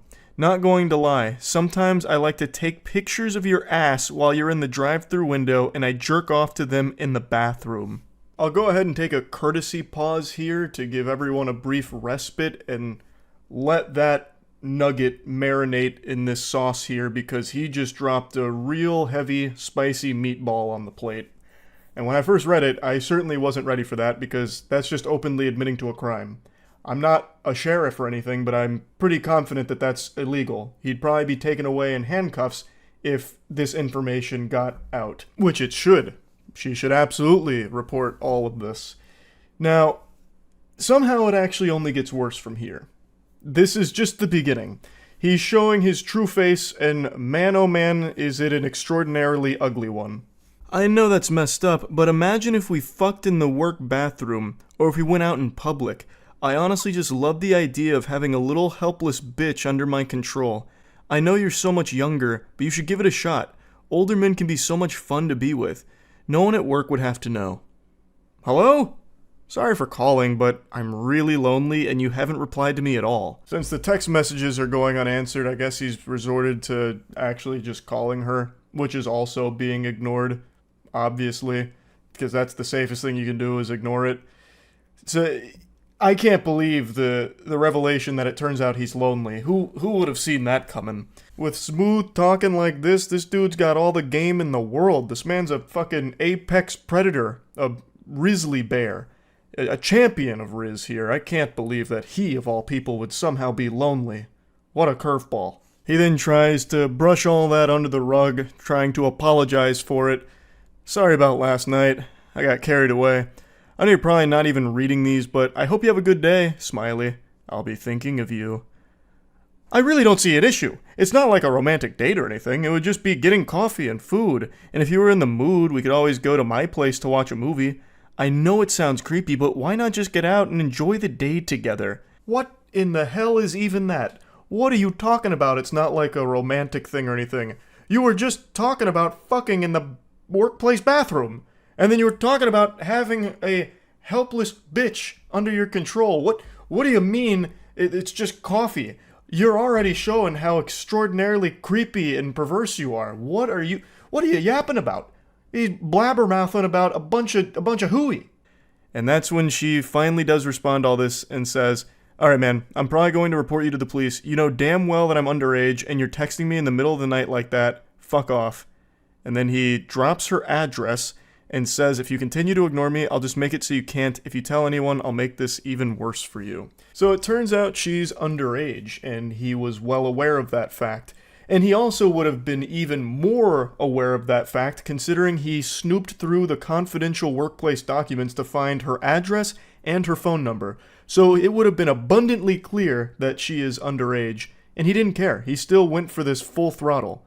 So he's also a pedophile on top of all of this. Now he concludes their conversation by dropping her address to obviously try and scare her, letting her know that he knows where she lives and he can always pay her a visit. And a lot of people in the comments, and I think a lot of people in general, would assume that that's just supposed to be like some kind of scare tactic to get her to not say anything. Not necessarily that he's going over there right this instant to do something, but that is still a legitimate threat. And I imagine an actionable threat that the authorities can use. This is one of those situations that really shouldn't be taken lightly, and it seems like it isn't. It seems like she's taken the proper measures here, like contacting authorities or contacting workplace staff and all that, which is what she should be doing, because this is just legitimately dangerous. I mentioned at the start that it reminded me of a case from 2022, where a man killed his 17-year-old coworker because he had a huge crush on her, and since he couldn't have her, nobody could. Her name was Riley Whitelaw, and she was murdered at her place of work by this individual. He recently got sentenced in October of 2023 for the murder, and it is just horrifying. Now, Riley had previously made a complaint to the employment about how uncomfortable he made her with like the advances that he would make on her and all of that, and even asked to like have her schedule changed so they wouldn't have to work together. And despite all of that, they still worked together. The place of employment did not change her schedule around to get her away from him or anything like that. They continued to work together despite all of her complaints until it eventually culminated with him killing her. It's a tragic story. Fucking horrifying. And it reminds me of the text messages we just read right there, where a coworker becomes infatuated with someone and then eventually does something disgusting like that. So reading through these text messages, it is a concerning individual in a scary situation. And it's something I think about from time to time about how awful it must be to just be doing your job, doing nothing wrong at all, and then still ending up in a situation like this. This girl never made any advances toward this guy. She never even gave him her number or anything at all. And yet somehow he still became obsessed with her and then stalked her company documents to find her phone number and her address and all of that. It's just so awful. She's literally just doing her job and then gets put in a situation like this because of this absolute lunatic. So yeah, just wanted to talk about it a little bit. I think situations like these should always be taken seriously. Like if a coworker or anyone for that matter starts to get like a level of obsession with you that it becomes a bit palpable, that you can start to see it, it immediately needs to be something that you take very seriously because you never know where it could lead. And I think that is just always something that needs to be handled with real care. So just wanted to go over this a little bit. That's really it. So yeah. I think the most common questions human beings ask one another are, the way I'm phrasing this already sounds like some kind of alien who's studying our species, but I think the most common questions people ever get asked are, what are your favorite or least favorite somethings? Or what's the best or worst blank? Example, what's your favorite food? What's your least favorite movie? What's the worst date you've been on? What's the best note you can hit when singing? For me, it's this. That kind of thing. It's a super common question everybody asks someone new that they're meeting for the first time, but it's a question that I feel 99% of people don't have an answer to, because it's pretty difficult to choose one answer to those questions, because it's not something you really think about. But I am not 99% of people. Sheep. I am 99% gamer. So I've always tried to come up with an answer to every conceivable question that goes in this format, and last night on stream, chat asked me, what is the worst pain I've ever experienced in my life? And I didn't even have to think hard about it because I already knew. The worst pain I've ever experienced in my life was a urethral swab at like a standard STD checkup at my urologist. An STD checkup I didn't need, mind you. I wasn't down there sporting anything alarming, but I got it just because he asked. And being a hypochondriac, anytime I'm asked to do like testing or whatever, I just give it a big old thumbs up and say, let's run it. And what a mistake that was. He informed me that I was going to be a urethral swab for this procedure, and this being my first time doing an STD check, I thought it was standard protocol, and in my head I pictured that it'd just be like a really tiny doohickey that he'd stick into the tip of my wiener hole and pull it out, and that'd be that. But my worst nightmares couldn't have prepared me for the gizmo he brought out. It wasn't small. This man armed himself with a medieval pike with a cotton ball on the end. And I knew right away this was going to turn into something so much worse than I could have possibly envisioned. I talked about it on stream as well as another similar experience, so I'll go ahead and play those clips. But it really is horrible, so I want to front load this by letting you know, never do a urethral swab under any circumstances. My voice is cracking out of fear just reminiscing on this. I swear to God, he brought out like a fucking train spike to shove down there. He basically got out like a wooden spike, like he was trying to drive it through the heart of a vampire through my cock. It was brutal. And I think it did cause like serious damage. What's the worst injury you've ever had? Thanks, Resubsagi. You're gonna think I'm memeing, but I'm being super serious. I made a whole video on this. I got a urethral swab, and it is probably still to date one of the worst pains I've ever felt. I went to a urologist for just like a general checkup thing, and for some reason he decided to administer a urethral swab, and I had never felt such excruciating agony. Didn't you say you had a wet dream right after the urethral swab too? It's been so long now, I can't remember if I had a wet dream. I think I did. Because I vaguely do remember coming and it being really bad from it. But I can't remember if I, like, jerked or if I had a wet dream. It's been too long now. But the thing is, like, he put it in and then he, like, swishes it around. Just, like, tearing it up to cause maximum damage. And then I was just bleeding for days. I had to call in a prescription for some kind of, like, penile injury thing. Why didn't you request a female doctor, or did you not care? From my urologist? What am I that's the creepiest thing ever. Excuse me. Can you please fetch a woman for this? I'd like to show her my package during this examination. Of course I wouldn't fucking do that. No. And I hope you don't do that. Excuse me. Can you get a nurse to come swab my penis with her mouth? Yeah, that's... I don't, have you never been to a urologist? It's not like porn, man. You're there for a purpose. Did you ask your doctor why he was spelunking in your junk? No, I went home in pain. I never went back.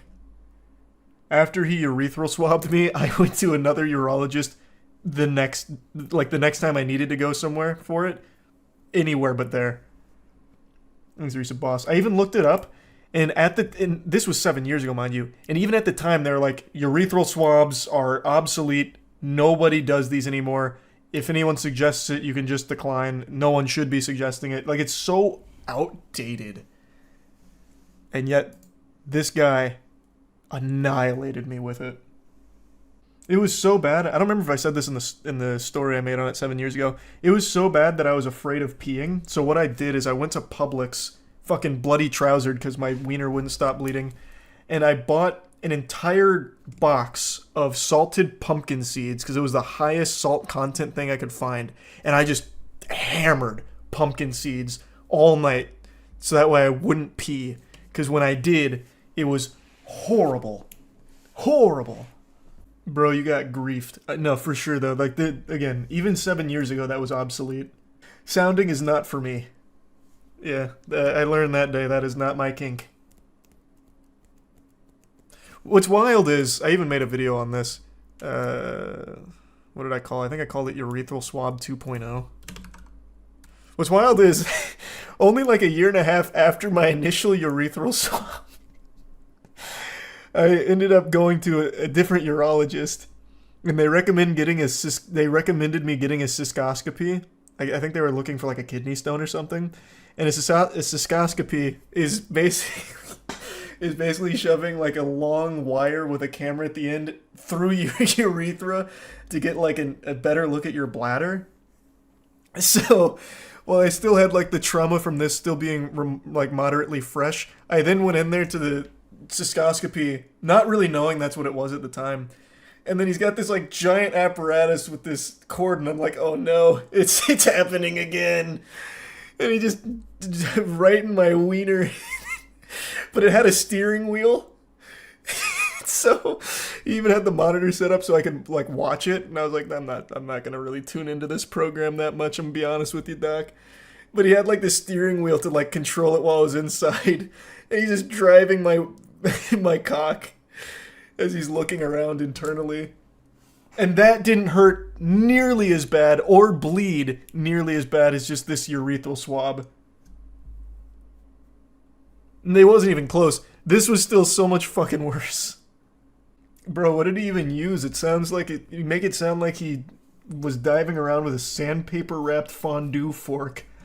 It wasn't even like what he used wasn't soft. He used like a hard plastic thing with like a bit of cotton on the end, and then just fucking jamming it all around like he was trying to kill me with it.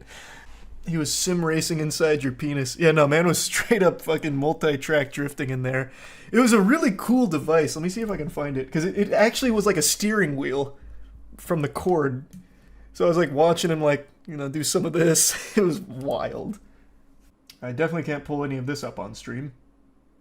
But yeah, it was one of these right here. I guess it's not so much a steering wheel per se, because it doesn't have handles on both sides. Well, no, it does. He had the gamer version. That's true. He was probably on the Logitech cystoscopy tube cord. You had a whole episode of Magic School Bus. Yeah. Moral of the story, though, don't get a urethral swab. Wow, I struggle with that word a lot. The cystoscopy wasn't too bad. That was discomfort for a little while. This was misery for days. I don't think many of you are like scratching at your neck ready to set up a urethral swab appointment, but just in case you were. You should have asked for your turn in the wheel. I remember at the time, I don't remember who said it, but they said I should ask for the footage to make a video out of it. And I was like, that's kind of a fire idea. Let me take you inside my bladder. Did you leave a bad review for your old urologist? No. I've never left a bad review for anything in my life except for one time when I was in middle school. I left a bad review for an Xbox 360 game I got, and I was so mad I posted on the GameStop website. Left it a bad review. What game? What was it called? It was called like Agent Monster Mayhem or something. It was not a popular game at all. I remember the box art had like a lot of like characters on it. I think it was a party game for the 360. It was early into the 360 too. It was very early. For the on-screen. Oh, it was this. Ah, perfection. Move by tilting the left stick. Turn. Yeah, I hated this game.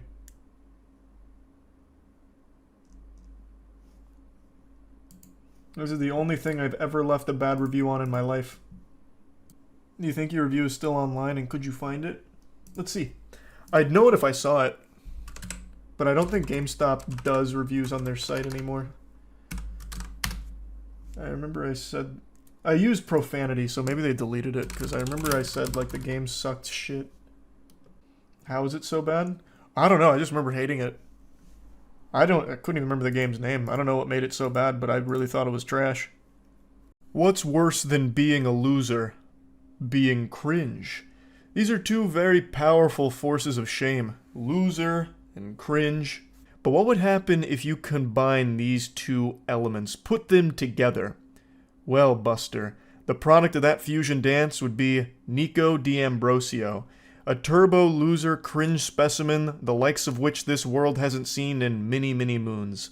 Nico D'Ambrosio is a Chicago man who's currently suing 27 women because they didn't enjoy the dates he took them on, and they dared say that to each other in a Facebook group. A private Facebook group, mind you.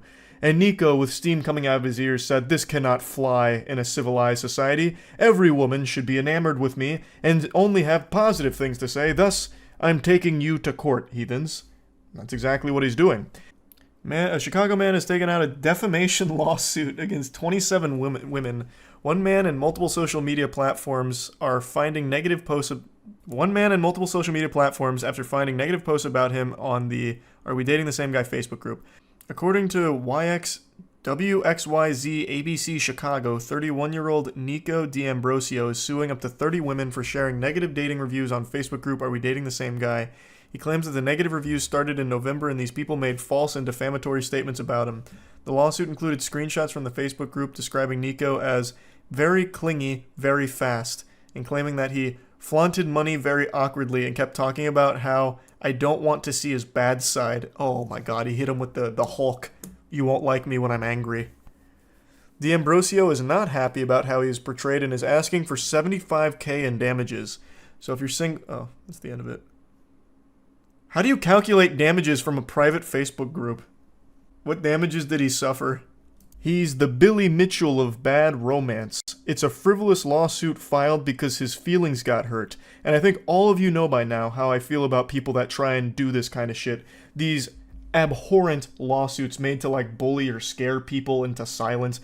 I fucking hate it. And this has to be one of the more pathetic examples of this tactic being used. He's suing these women for $75,000, claiming they defamed him with slanderous, untrue remarks. And it hurt his reputation, which is why he's seeking so much money in return for it. But it's a private Facebook group, you goober. Your lawsuit has done significantly more damage to your reputation and put you in the spotlight. I would have never heard of you. Most people would have never known who you were had you not done this ridiculous lawsuit. You pitiful, whiny little worm. Douchebag. It's ridiculous. So, what happened is, a group of women that had dated Nico or met him, gone on dates with Nico occasionally, all talked about it in a group chat called Are We Dating the Same Guy?, which is a private Facebook community that's supposed to talk about women's experiences with a particular individual and just go over like maybe some of the red flags that they encountered on their date. And it's just them going over their experience. That's it. In a private Facebook group. And with Nico, they were saying things like, hey, he got very clingy very fast, or the date just was unremarkable, or he ghosted me. It was never anything mean or slanderous or anything like that, and it was never even fucking publicly put out there. Nico went out of his way and found it, and got so hurt and offended that he issued this lawsuit. So he now put all of this in the public eye. So now his face is on it like a fucking wanted poster in One Piece with a 75,000 berry bounty on him being a goddamn cringe lord. All because some women that went on dates with him didn't really enjoy his company. Mentioning those things that I briefly touched on, but then also saying that he would talk about money pretty quickly and flaunt it or whatever. From everything I've seen, it's just super tame stuff. But even if they were being brutal about it, like, man, Nico is a real cuck. This guy was terrible. Our date sucked. Worst sex of my life. I couldn't imagine a man worse at sex than Nico.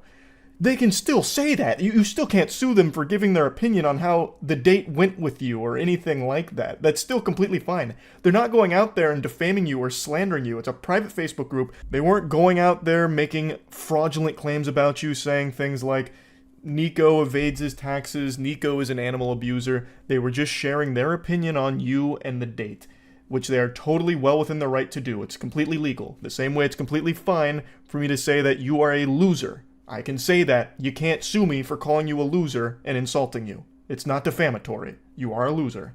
We met organically in Chicago 2.5 months ago. Very clingy, very fast. Okay, that's what we just read. He came to see me yesterday and I explained, I think is what that is. After I blocked his number, he texted me on another one, which is the other text screenshot. Fuck. It's too small to read. Damn it. He alleges the woman initially shared the post under her real name, but deleted and reposted anonymously after his lawyers made contact last month. You're not even allowed to just say it was a bad date. You can't just tell other people you had a bad date. I mean, it's just a fucking Facebook group. I matched with him a month or so ago, but convo never went anywhere. I went out with him a few times just over a year ago. He told me what I wanted to hear until I slept with him, and then he ghosted. I'd steer clear. He's been posted here before. The poster said he sent her a slew of texts calling her names because she didn't want to spend the night with him. I just searched and this was on November 2nd, so take a look. They got the APB out on this guy. In damages because he's the victim of defamation, doxing, privacy invasion, according to the suit. The defendants broadcast their outrageous, cruel, and malicious lies about the plaintiff with knowledge that the statements were false or with reckless disregard as whether or not they were true.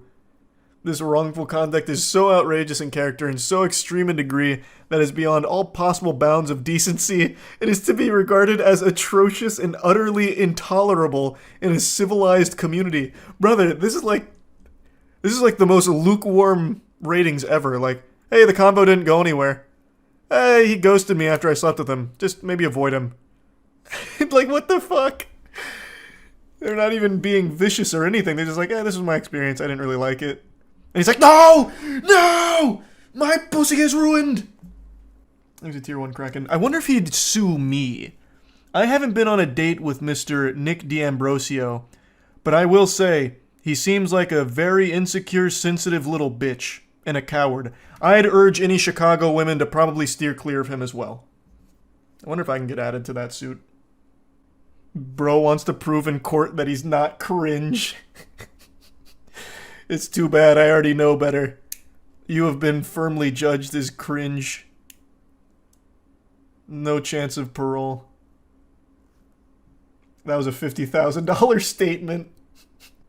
Low-key just advertising his Riz. Yeah, his lawsuit Riz. Pretty cool. I want you to read this statement again. Their wrongful conduct is so outrageous in character and so extreme in degree that it is beyond all possible bounds of decency and is to be regarded as atrocious and utterly intolerable in a civilized community, the lawsuit said. It's like they're referring to some kind of hate crime that they all just witnessed or were exposed to. If they thought those text messages they highlighted about him being clingy or whatever were so atrocious and extreme in nature, I can only imagine how Nico and his legal team are reacting to watching this video right now and the things I'm saying about him.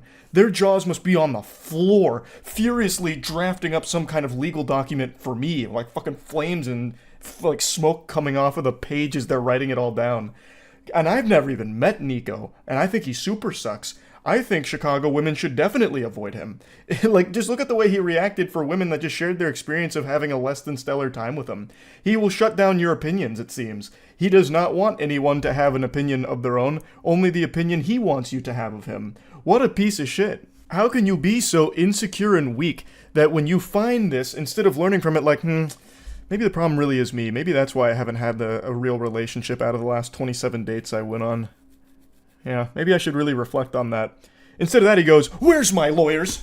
Do you see these mean words they're saying about me in this group chat? They called me clingy. Me? They called me clingy. Come on, we gotta sue them. 75 grand, maybe, at least? Like, that's probably how much my tears are worth." I also can't help but appreciate the delusion from the rest of it, too. Saying things like, thousands of men have been potentially defamed by members of the group via these online publications and remain entirely unaware of the attacks on their character as a result of the social media group's private status and heavily moderated members list, the suit says. Can you just wrap your head around the ridiculousness of that statement? They are openly saying that it is private and heavily moderated, and that the individuals that are being talked about there are most likely entirely unaware. Because this is basically just a tight-knit community discussing their experience privately with each other. It's no different than a break room conversation with coworkers talking. You can't sue someone for a conversation they had privately with others about you. You are going after people for their opinion of you. They are not defaming you or anything like that. And since it's not public, they're not even bringing awareness to you being a weirdo. They are just talking privately with each other about like, hey, listen, this guy was kind of shitty. I didn't really enjoy it. Like, that's it. So if you match with him, just know I didn't have a great time. Maybe you will, but here were a couple of the red flags I noticed. That's totally fine, totally reasonable. There is nothing wrong with it, and this guy is still crying. It's crazy. And the lawsuit's trying to make it seem like it's some kind of almost noble cause, like this shadow organization working in secret has been defaming thousands of men for so long, and the men don't even know it. It's called just having a conversation in a group chat. It's not illegal. You can't sue for that. At least you shouldn't be able to. But this guy clearly has a ton of money at his disposal, and we all know how this system works. We just saw it fucking unfold with Billy Mitchell, actually, since I name dropped him earlier. If you have a lot of money, you stand a much better chance of winning, even if it's the most outrageous shit ever. So I'm really hoping this doesn't go anywhere, because it is so fucking stupid and shameful. This man, Nico D'Ambrosio, and his entire legal team are absolute clowns. So I just wanted to talk about it a bit more. That's really about it. See ya. Today I got to thinking about a classic Dr. Phil weirdo that went on to his show. This was back during the era of Dr. Phil being a bit of a kingmaker for social media superstars. Most notably Danielle Bregoli, who got her start by going on Dr. Phil with the Cash Me Outside stuff. And for a little while, we saw a flood of this. It became quite the hype train to go on Dr. Phil, to act as over the top as possible to try and make a career out of it. Most of the time, it felt very phony baloney, where the individual was just putting on a song and a dance to try and get some kind of social media career out of it. And Dr. Phil was just the helpful lightning rod, saying insightful things like, "Hey, come on now, that's not good. Have you ever heard of Farmville?" when he's plugging his mobile game ads. But there was one goofball in particular who, back in 2017, kind of took the internet by storm for a moment. His name was the Sexy Vegan. At the time, I assumed this was just a load of horseradish with another person going on his show to try and squeeze some juice out of his teats, get some followers out of the appearance and the performance, and wasn't genuine. But it was entertaining, and today I started thinking about it again, so I went and rewatched the episode and decided to check in to see what the Sexy Vegan is up to all these years later. Well, it turns out I was a naive fool back then, because the Sexy Vegan is realer than the freckle on my left butt cheek. The guy is actually off his gourd. So I'm going to show you clips from the episode here in a moment if you don't remember who he is. It actually is just a wild appearance. But he got arrested in 2019 for sexually assaulting a pit bull. Apparently, he had recorded an act, basically bestiality, with a pit bull and got in trouble for it, obviously, and then announced his presidency in like 2020, and even today, well, I guess a couple months ago to be exact, is still trying to lobby as a presidential candidate and still doing the exact same shit that he went on Dr. Phil for. Like, actually doing all of it, from what I can tell.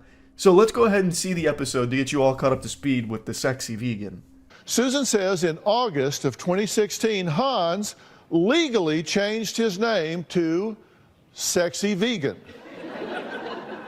I didn't even know you could do that. It's a real-life McLovin situation here. I know people have changed their names to really silly, ridiculous things in the past, but I thought there were certain guidelines that you had to play by, and I thought something like this would be prohibited, like, no, sir, you can't change your name to this, get out of our office, and then they spit on you on your way out or something. Because I know you can't change your name to a slur or anything like that, right? So I just assumed sexy vegan would also fall into the category of being like an obscenity that they wouldn't legally allow you to change your name to. So when this first aired, I thought that was a huge red flag that it was all fake. Like, just all bogus. But, from what I can tell, it really is his name. And now he walks the streets wearing nothing but a Speedo, carries a full-length mirror wherever he goes. Susan says her son tattooed sexy vegan on his forehead, has been arrested 15 times, and refuses to get a job because he's, quote, too talented and beautiful for a 9-to-5. That pretty much sums up sexy vegan in a nutshell here. So Dr. Phil lays out the lore for you with the cliff notes. He then brings on people closest to Mr. Sexy, and they kind of go through like the effect that it's had on their family and all of that, and how desperately they want it to not be the case. The audience can't help but laugh at him because he has fundamentally turned himself into a clown. He is disruptive in society and tries to get all eyes on him all the time, and people can't help but giggle at the absurdity of him and what he's doing. He actually does travel with a full-body mirror, like he's some kind of character out of an MMO, and the mirror is like his special weapon that he can't leave the house without. He actually does that, apparently. It wasn't just for show on Dr. Phil, which blows my mind. My name is Sexy Vegan. I got my name legally changed to Sexy Vegan. Hans no longer fits me. When people see the tattoos, they're shocked. I'm a strict vegan. I once was down to 1.3% body fat. The beautiful vegan messiah. So another thing that jumped out at me when I first watched that was the tattoos looking really cartoonish. It looks like he puts them on his face with marker every morning as opposed to being legitimate tattoos. But again, I was wrong. A victim of my own hubris, thinking I knew tattoos just because I get some. They're real. Those are actual tattoos. I don't know exactly why he'd get just the word vegan tattooed on himself so much, unless he was really trying to take a page out of Suicide Squad Joker's playbook with like ha ha ha written all over him. I don't really get it. If you want to have vegan tattooed on your body, why not choose a better font as opposed to fucking Comic Sans or the bubble letters here? When I go out, everyone stares at me because I wear a Speedo-esque outfit and I'm exotic like a Lamborghini SV. I love walking around in my Speedos because putting clothes on is like putting a tarp over a Lamborghini, which makes no sense, and I get for that all the time. When I go into a grocery store, I'm followed around by the security, which is so annoying. If that's annoying, then just put on some goddamn clothes. It's the simplest solution of all time. Just tarp up the Lamborghini during the rainstorm, right? And that rainstorm is called shopping and being in public and having some decency. It's not that difficult. It's making a mountain out of a molehill here. It takes 2 seconds to just put on some clothes. I'm drop dead gorgeous and a great singer-dancer. I can make it on my talents. I have several YouTube videos. I see myself in 5 to 20 years getting my own reality show, segueing that into a high-ranking government position, either first American king or president. I cut out a good chunk of his monologue here. He very much dislikes his mother, who seems extremely sweet based on what I've seen. Like, she pays for all of his legal fees. He leeches off her money because his mother has $11 million as an inheritance, so he does come from money, and he tries to suck as much of that out as he can. He refuses to get a job because he thinks he's far too talented for it, and believes that he will pop off because of his talent, his God-given abilities, and eventually land a reality TV show which he will then use to get a position in the government. And with that whole speech he gave right there, back when I first saw it, I was convinced that it was pretty obvious this guy wasn't being serious. It was all just to promote his YouTube channel and his Instagram. I still think that was the primary objective here, but it seems like he really is convinced of this. It seems he may legitimately be delusional, because he is still doing this today, from what I can tell on his social media platforms, which is wild. You're an enabler, but you can't help it. Yeah. Why are we here then? What do you want me to? You want me to help it? What do you want me to do? I just had to slide this clip in here from the episode. Fucking Dr. Phil hitting her with the, well, what do you want me to do about it? What am I supposed to do about it? What do you want me to do about it? Like, he looked offended. Like, I almost expected him to, like, jump out of his chair and lunge at her. What do you want me to do about it, huh? Like, what do you mean? Like, why are you confused? Obviously, she wants you to help in some capacity. You've convinced an entire generation of Americans that you are extremely effective at solving family disputes and things that like this that she is taking to you and putting on your plate. Obviously, she wants you to do something to help her. Well, why are you acting this way? Maybe he'll come out and talk to us. Maybe he won't. I really don't care one way or the other. This train is moving on. If he jumps on board, he does. If he doesn't, we're moving on. We'll be right back. The way Dr. Phil handles his show is always so fascinating to me. How anyone ever bought into the idea that this guy is somehow the authority on matters like this, or solving problems, really, to be, like, more broad. He treats his show like it's all such a burden to him, like it's all just such a nuisance. Everyone that comes on, he treats like a pest, from what I've seen. So here he's like, maybe he comes out, maybe he doesn't. I don't care. We're gonna get this show on the road. Maybe he hops aboard, maybe he doesn't. What do you want me to do about it? What am I supposed to do about it? Who gives a fuck? Right in front of this family here, like right in front of them, like to their face. Like, come on, like it's ridiculous. Now, of course, I'm sure the family did receive some kind of compensation for appearing on the show. I don't exactly know how the formula works. Maybe they get paid to just appear. So it probably isn't the biggest deal in the world. Maybe they weren't super upset about it or anything. But it's just so weird to me because so many people, when I was growing up, really thought Dr. Phil was basically like a saint and really insightful and helpful. But every time I've ever watched him, even when I was young, I was just confused on why anyone ever thought that. Like, he doesn't seem like he does anything besides just be bored by the people's stories. My image is very important to me. I look at my collection of mirrors all the time to study myself and my beauty. When I dance in front of the mirror, I can create a really striking image. Skinny with a big butt, I got junk in my trunk, but I'm keeping it. The mirrors go with me wherever I go because I want to know what I look like. To be honest, that little jingle that he dropped right there, skinny with a big butt, junk in the trunk, but I'm keeping it, I actually think was ahead of its time. That would probably do really well in today's modern landscape of pop music, like with TikTok blowing shit up. He probably would have done really well in 2024 if he dropped that jam. But here's him explaining why he carries around a mirror so he can constantly be reminded of his beauty. People say that I'm narcissistic because I carry around a mirror wherever I go, but I don't care because I'm not, because I have empathy.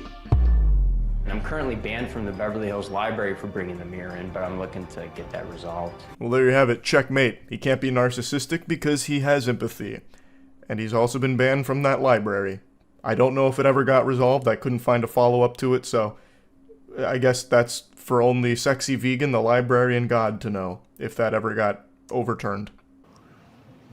I am the beautiful vegan messiah. Get you that water, okay? It's a song. I didn't say I was, and she knows it. I was just like my dad, okay? 10 luxury cars. My dad told me I had the same name as him until I legally changed it. My mom did not bail me out of jail when she knew I was innocent. I'm liberating over 70 billion pigs in cages so small they cannot move for years, okay? There's a lot happening right now. Let's just take a breather together and process, let it digest for a moment. He comes out guns blazing. He comes out with some steam here. You can see the security's like, hey, come on, we'll get you some water. And that water's not coming. That water would do nothing to stop this here. This fire is burning, and it's burning bright. So he comes out and he's got a lot of scrambled thoughts here that he's trying to convey, and it's hard to keep track of them. So I believe the beautiful vegan messiah is like his catchphrase or his song, I suppose, like his theme song, perhaps like a WWE entrance or something. Maybe he was expecting pyrotechnics to go off when he walked in. Not entirely sure. I work. My mom's a sociopathic piece of I have the highest score in hot or not history. I got 9.9 out of 10 after 327 women rated me. Let's see your talent. I love that line right there. Let's see your talent. It reminds me of that amazing trumpet fight video from like 5 or 6 years ago, where the guy's melting down about a trumpet player in public, and then he goes, "In 1975, I walked Bob Dylan up on stage. Who the fuck are you? You no talent piece of shit." Oh god. Oh, that's what I get for invoking the wrath of the trumpet player. Whoa. Okay. Point is, great line. So, I don't know about the whole hot or not pop quiz right there with the trivia. I don't know if that's true or not. Weird thing to be flexing about, too, as he's moonwalking onto stage. Like, hey, I have the highest score in hot or not history with 300-something women saying I'm good looking, I'm super hot. Sounds entirely made up, but I have no way of fact-checking that. I'm just going to assume he pulled it out of his ass. That was some of the junk in the trunk. Just this lie. Let's see your talent, you ugly piece of Okay, stop. Hey, look at me. Let's look see at your me. talent. No, Huh? hey. No, you need to look at me. I don't have to do Okay, take him out. Security, get him out of here. Thank God. Thank God. No. An incredible finale. I like when he gets up to Dr. Phil, he hits him with like 3 little pumps right here. He just gets him with like a triple tap. Then it's right back to moonwalking. He's just spamming Fortnite emotes here while just saying that they don't have talent and that they're ugly pieces of shit. And then Dr. Phil finally says, enough is enough. No more fooling around. Get him out of here. So then he leaves. Security gets him. I appreciate the audience here, though. Like, there's some boos, and then there's a couple of claps. I'd love to know what they were clapping for, because I wonder if they're clapping like, yeah, Dr. Phil, you got him. The security got him out of here. Thanks for that. Or if they're clapping because, yeah, it was a great performance, sexy vegan. I imagine it's probably the former, but I like to play with the fanfic that it's the latter. Like, there was a couple sexy vegan fans in there. They're like, yeah, sexy vegan, yeah. You're not going to come out here and use that kind of language in front of my audience. And audience, I apologize. That is childish Awesome. and immature behavior. And Now I get to leave. yes, you do. No. Don't let the door hit you in the ass. That's pretty much where it ends. Now, like I said, when I first saw this, I really thought it was just another one of those moments where someone goes on there, does something really dramatic like this to try and get some attention to their social media presence, because he does plug it a couple of times, really. He mentions it throughout the episode, like in his intro and stuff. But upon further inspection, looking it up fucking 7 years later, he really does just act like this. This is his real, genuine behavior from what I can tell. With all of the charges that he's accrued over his life, as well as how he continues to post on his social media, I'm pretty confident in saying that this was actually just him being him. So yeah, I just wanted to revisit this moment here because it's probably like the weirdest guest Dr. Phil has had on in terms of how everything played out on the episode. So yeah, just wanted to remind everyone of this, and that's really about it. So yeah.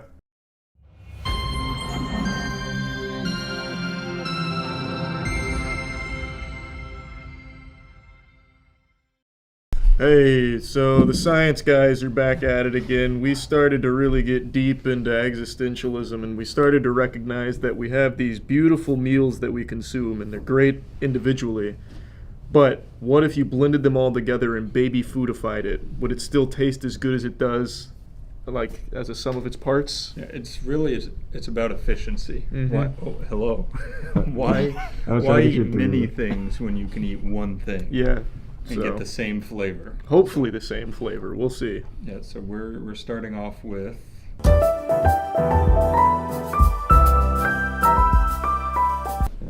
Chase, put some applause. Hey, I go to the International House of Pancakes. You're about to go to the International House of Pulp. I saw you walking slower than normal, but you really letting that one percolate. Hey, thanks, Chase. Thanks, Chase. So we've got... Oh, that looks rancid. Oh, wow. There's ham in it. Hash browns, ham, eggs, sausage links, and 2 pancakes.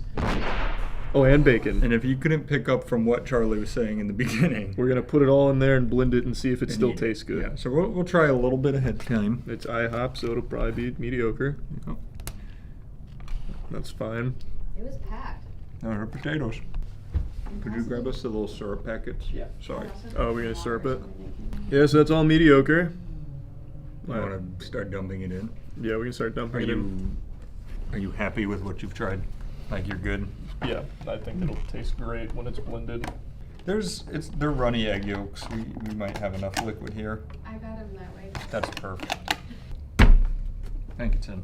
Oh yeah, you ready? Ready. We'll try one.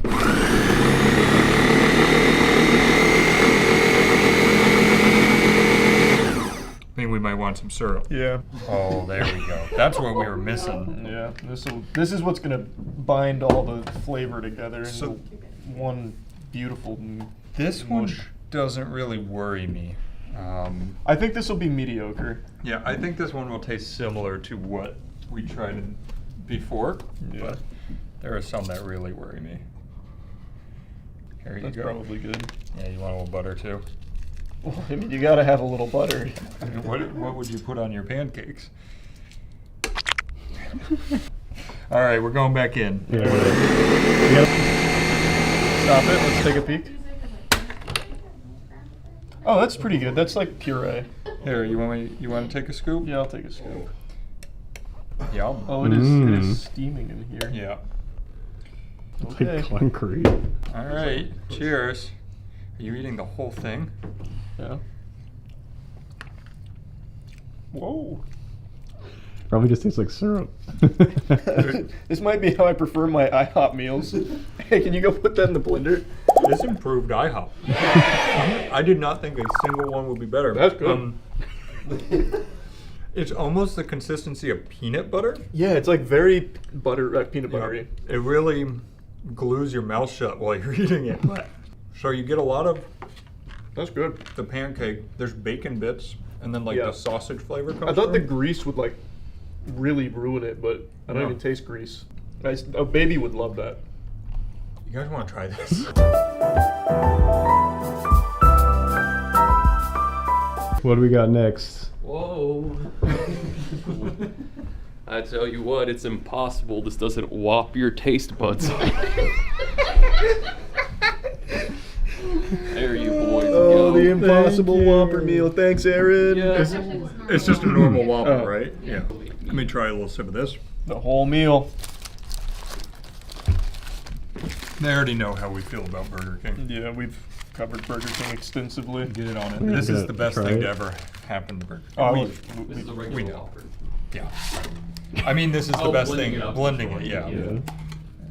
Make sure you press that burger down a bit in there.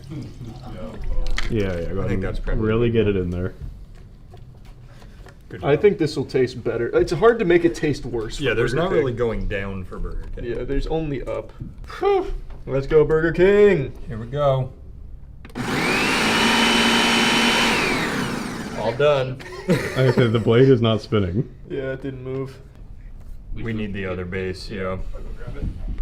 All right, good. Ready? Yeah, wife cut. Woo! We're back. All right, hey! Hey! It's like we never left. Looks like Thousand Island dressing. That wants to be blended. Looks good. This is a pourer. She's wet, is what I'm saying. Hey, come on, I'm hungry, Matt. Here you go, son. Where's my dinner? Wait, it was really liquidy in the spoon. It's like that oobleck. Yeah, like non-Newtonian. Oh, that looks Yeah, good. it looks delicious. Wait, save some for me. This might be the first video we bail on midway. Wow, that smells bad. We need like a mercy rule.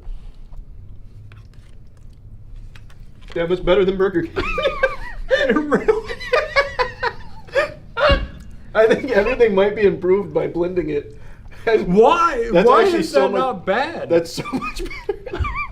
You know what comes through stronger than a lot of the stuff? It's the bread and the The condiments. bread and the bread and the condiments are fucking taken over. I mean, I don't love it, but it's better than just eating a Burger King burger. I like it more than if we had just ate that Whopper. We have trash cans. We were ready to puke. I thought I would be vomiting. That is a fire. That is so much better. Wow. All right. Hey, Burger King execs, if you're watching, this is how you save your business. Yep. Become fucking get a Blender King. Yeah, pivot to Whatever this. Oh, they've got the stations for the milkshakes. Just throw everything else in it. Yeah. What the fuck? That was like so much better.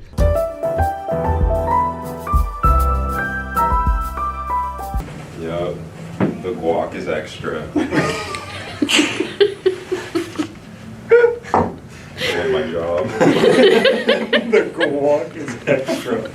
What a heater. Oh, he's even plugging it in for us. We got. Damn. This is Chipotle, am I correct? This is a Chipotle burrito with guac on the side. I bet it's cold. You know, in Chipotle? It's been in the warmer. Oh, yeah, it was probably cold when it got here. Yeah, the ninja will do the job. Oh That my was God. so much better than I I thought. actually did a great job of opening her up. I'm not gonna do anything. You know what, Danny? Just prove me wrong. Wait, put the guac in. The guac.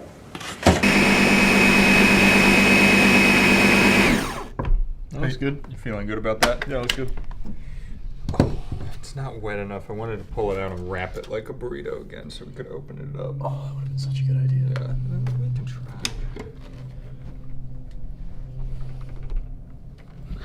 It's not moving. To both. There, that's enough to consider it a mini burrito. Gonna wrap it for me. That's I don't understand why we're doing Yeah, this. that's just not gonna It's work. not like it's a tortilla. And you wanted to be able to like eat it out the top, or No, What- I'll just eat it. That's just not gonna work. It's like putting gum in like a tissue paper. Yeah. There you go. There's your burrito. Thanks. I already know this is gonna taste good. I can tell. I can tell from the smell. It's probably going to be the same as a burrito. That's fine. Yeah, it's a little worse. I would definitely prefer burrito over that. Yeah. You get a lot of the stuff I don't like coming through on that one. Yeah. Yeah, I'm starting to like it less and less. Yeah, the more it sinks in, it's almost like a tuna consistency. Yeah, it is very tuna-esque. Worse. Yep, definitely worse. I don't like that. I missed the burrito now because it was a really good burrito. That was a great burrito. One of the few times Chipotle doesn't serve it ice cold with the avocado pit in it.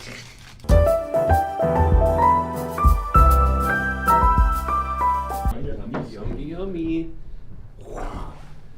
Good thing General Zhao is not around to see what we're about to do to his damn chicken.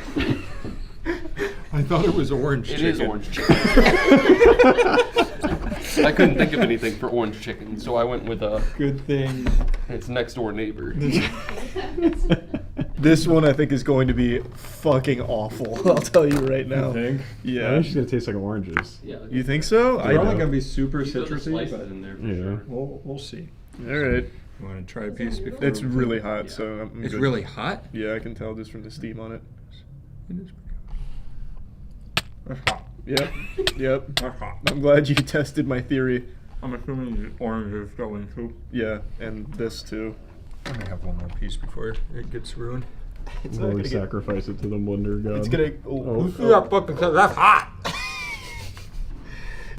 Is there a wonton in that? Yep. Oh, that's huge. No, I think it's an orange. Is it an orange? I Oh. can't see.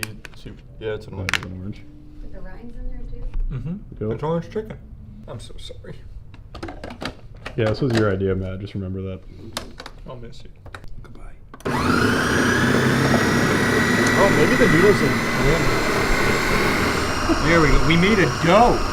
Yeah, wait. It actually is like a dough. Oh yeah, that Do you think we can motor's make cooking. orange chicken cookies if we bake it? We're just a hive mind. That is. Oh god, it's steaming real bad.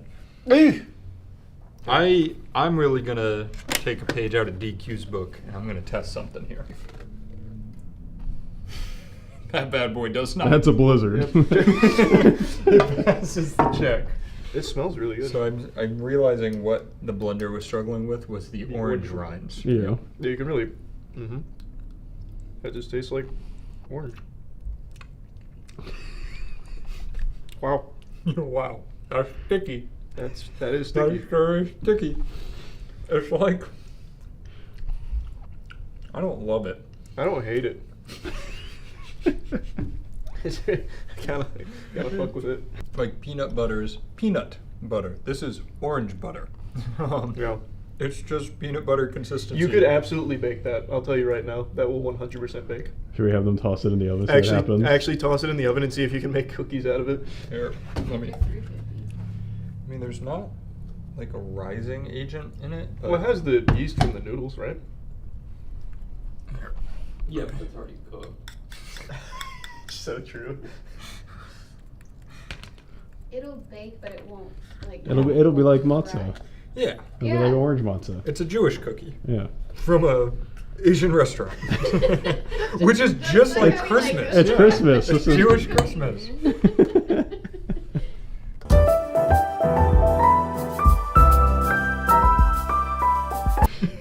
Don't forget to bake the cookies. Oh Yeah, they gave us cookies.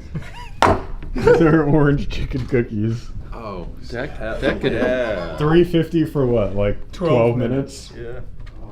I think we Maybe can 8 eyeball minutes. it. Here you go. Yeah, Baba. eyeball. When it starts to I mean, rise, like you know you've chocolate got chip it. cookies, maybe like closer to like 8 minutes.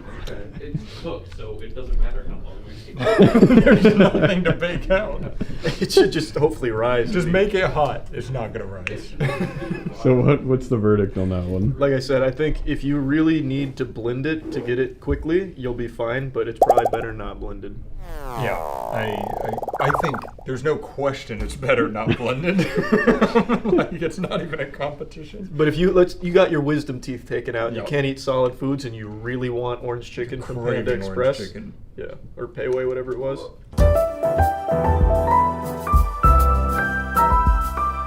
What do we got here, Chase? Well, you see, I decided that you guys deserved a break, and you should get to make a gamer subs lean slushy. Oh, get a zoom in on that guy. Look at him. Oh, look at him. He's having such a good time. Is that? Oh, it's Joe Biden. It's good old Joe. It's Joe. And he ain't sleepy today. No, sir. Here, why don't you help us out with this one? Get some ice in there. Okay, yeah.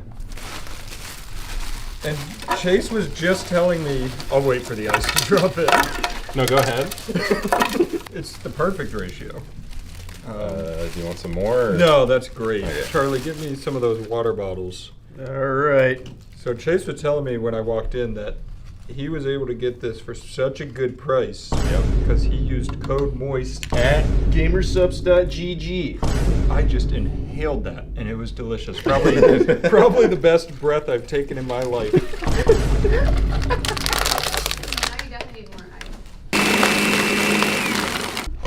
A fire.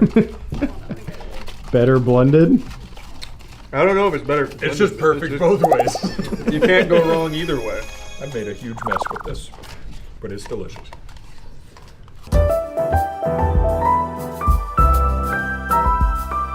Okay. It's Aaron. Here we go. Let's set this bad Oh, we boy. made a cloche with tape. Yeah, a little cloche for you. A little cloche for comfort. So, Why are you covering your nose? Very Wait, why is it? It's so stinky. What? it's very spaghetti to meat, y'all. There's no meatballs. Wait, where's the happened to meatballs? I don't know what happened. They're in the freezer. I just trusted Caleb to cook meatballs. I'm sorry. I didn't. He put the cloche over it, and I was like, "That's ready to go." Okay. Is there meat sauce? It's fine. Meat sauce, yeah. Yeah. Wait, what happened? No, that's ragu red sauce. What happened under the plate? Why is there? I don't know what's happening. Why here. is there sauce under the plates? I think it's just the grease. That's the Chicago way to make it. Oh yeah. Yeah, the grease is just. We got seeping. Chicago style This spaghetti. is the worst presentation I've ever seen. Well, don't blame him. Yeah, I'm not doing blaming you. anything. I'm not He's the blaming you. server. Leave him alone. It was a great joke. Take your issue And I up doubled with up the on him chef. too. On the jokes? What the Yeah, I fuck got is you that? close for comfort and then spaghetti to meat y'all. In which there was no meatball.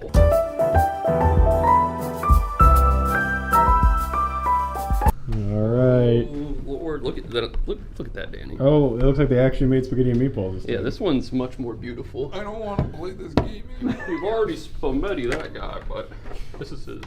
He's a little different this time. I didn't have a joke planned. I already gave you one. Yeah. Double up. Yeah, no, What you're- is in the middle? It's mozzarella. Oh. It's like the little mozzarella pearls. It's fucking pretty good. Have you tried it? Could you hand me a fork? I missed like everything and just grabbed noodles. I'm doing the same. The meat is for the blender.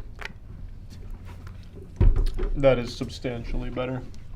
Now, that's good spaghetti and meatballs. We also took the crazy step of salting it too. So That is salted, wild. yeah. That is outrageous. I can barely stand. Blend it. This is gonna be so good too, and it's you're gonna right. make me mad.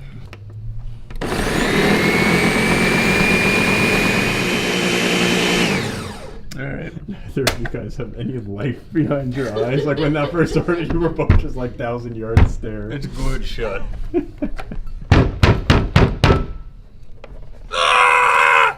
Is it unlike? The sword from the stone here. I got it. It's like Thor's hammer. Here, I'll hold to it. Good job. All right, here I come. It was keeping all the flavor in. That's what you want to see. It kind of smells like spaghetti. Oh, and that's so meatballs. good. It looks like Chef Boyardee or something. That is so That's good. really good. Oh, it's Just so prep that much. good. Just cut up Yeah. the noodles like you do for a child. No, it mixed all the meatballs in too. True. Fuck, that is the best we've had all day. It's probably just like making a meat sauce. Like, It really is. No, I can't stop.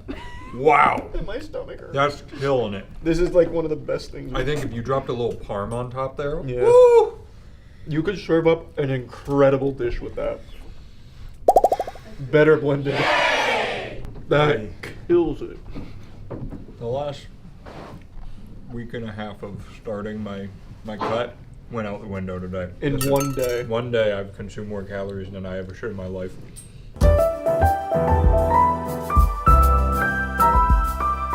all right, I'm rolling. All right. Real Patriots dinner right here. Check this out, guys. Did you say chick this out? Yeah.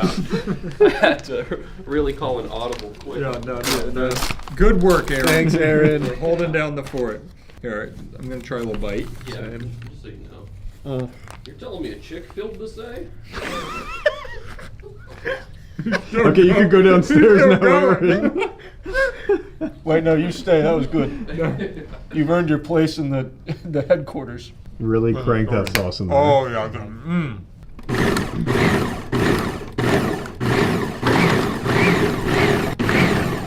This is gonna be like actually good.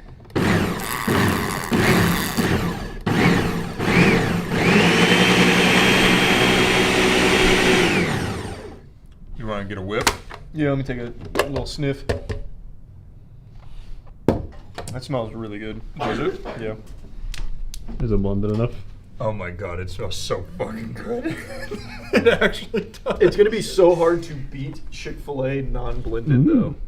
Yeah, you're not wrong. That's the thing is, this one has a leg up on the other blended foods, but that's not what we're here for. That's right. We're trying to figure out if it's better after. That's why scientists are so important to this world. We're saving people time. Mm-hmm. Should I blend my Chick-fil-A? I don't. Yes. Really? That's good. That's good. That's great. That's just Chick-fil-A sauce, baby. That is good. That yes. Oh, you get a tiny bit of pickle in there too. Yeah, I Like, just got a tinge of pickle. just enough to say hello. I just stopped in to say, keep up the good work. Yup, that's good stuff. Serving size of this is 2 tablespoons. You put in 40. Yep. So if this alone, there's probably 2K calories in there. Yeah. I just had. Let me get one more bite. That is fantastic. The hard part though, it's not better blended. That's what I was gonna say is, this smacks everything else we blended. Yeah. It's not even close, but this is in a tier list. So is it better blended? No, but it's delicious. It's still very good. I took another bite. I gotta stop. I gotta stop. I know, me too, but it's hard to resist now.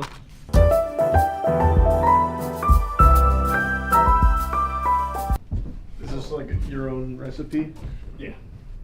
Yeah, this one's been passed down for generations. Hot dog. Oh. Oh, okay. Wow. I actually haven't had a hot dog in so Can you long. guys bring the ketchup? Like, oh, you got it. Okay. That's hot. That's hot. And worried. So you have a base, something to mix it with. Hot dog water. Oh. A nice cocktail. Ew! That is. That's one. That's of the best joke you've ever made. That's one of the most revolting things I've seen in a long time. That is the hot dog water from all of the hot dogs collectively. I've always wanted hot dog broth. Take a sip of it before you guys start doing. Yeah, you gotta try it before yeah. it goes. Yeah, here, we gotta try everything. Go right ahead, bud. Do it. Take Oh a yeah, sip. here we go. Sorry. It smells like fishing bait. It might be Yeah. a little hot. It's a little hot. It was boiling water, so be careful. Yeah, it was hot. Well, it's not nearly as bad as I thought it would be. Just hot dog, right? Yeah. Just greasy hot dog. It is, yeah, hot dog grease. Cocktail. I'd never drink that again, but Yep, same. it's. Oh, you're about to. You want a bite of a hot dog? Yeah. I'll Some of these look better than others. Man, I haven't had a hot dog in so long. That How was it? tastes good. Which one did we end up buying? There's this. It's the 3 meat ones. Oh. It's chicken, beef, and turkey. I think in each one. Chicken, beef, and pork. Oh, was it pork? In each hot It was dog? the cheapest hot dog we could possibly find Yeah. at the store. It's a mystery. We picked up the nice ones, and then we went with the cheap ones. How many? I feel like one more and we're good. Yeah. Yeah.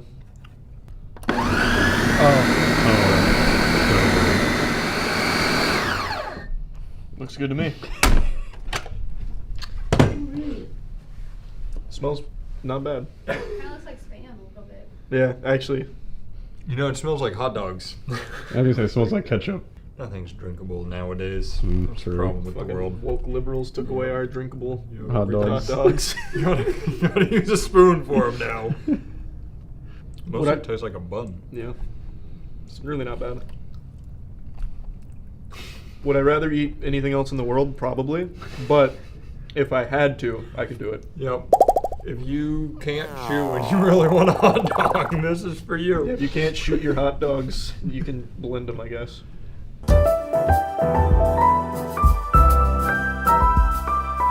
This is the You'll want to have your cake and blend it too.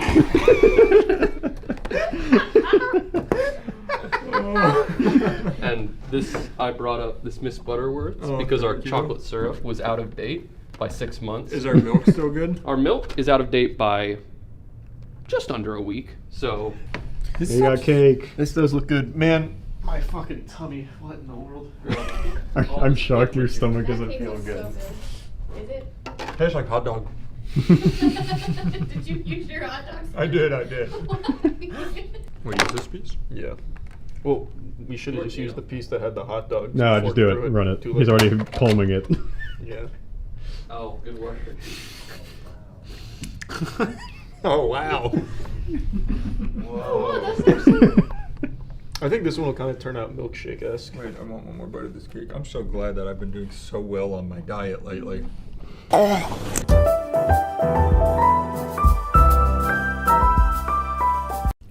Mm-hmm. Soggy. That's a moist Soggy cake. I think this will taste still. I remember it was the spaghetti and we didn't blend it. Oh yeah. That was just terrible. It was just spaghetti. bad spaghetti. You know, do you think it's not bad? Because it's just all the same stuff. It just happens to be coagulated. It's good. Like cake batter? That is actually just cake batter. If you need to, We've just reversed the cake. Yeah. This is perfect. As I said before, this is why scientists are needed. People are sitting there like, what happens if you blend a cake?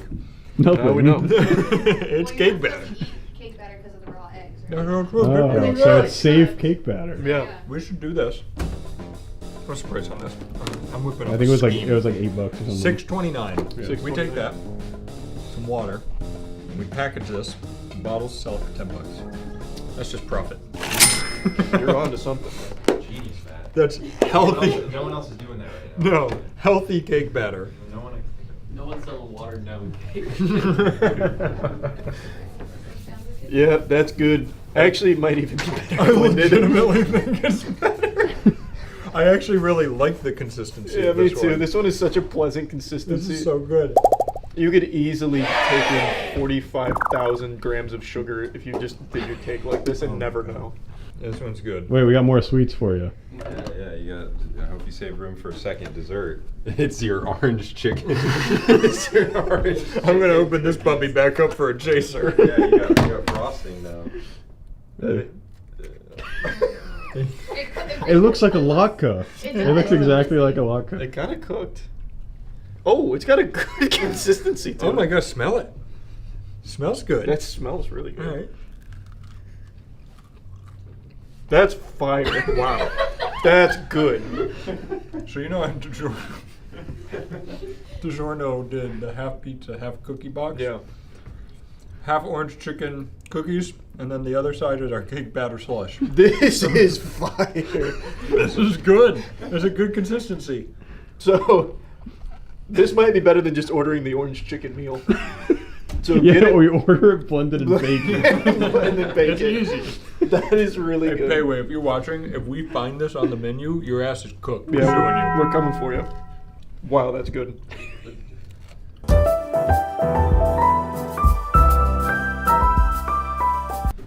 It's time for a little appetizer, something easier, something before the main course. Oh God, Not good.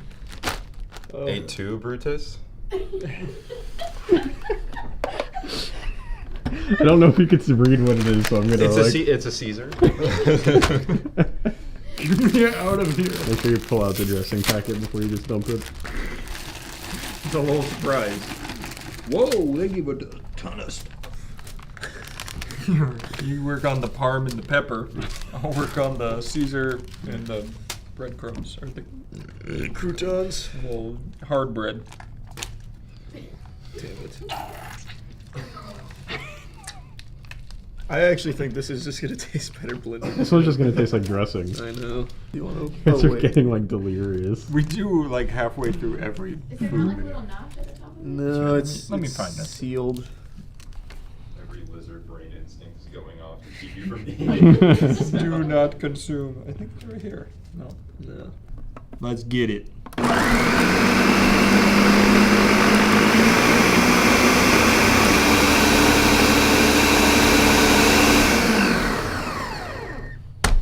God damn it, I already know it's gonna taste good. Fuck. Everything here tastes good. It's gonna be better blended. Except Monique. Monique, what's the green sauce that you get with Indian food? All right. You're so helpful. Yeah, thanks for nothing. Who else would like a glass? Oh, now you spoiled it. What if it's yummy? Oh, not better blended. Oh, look at it. Ugh. I hated that. That's the worst one so far.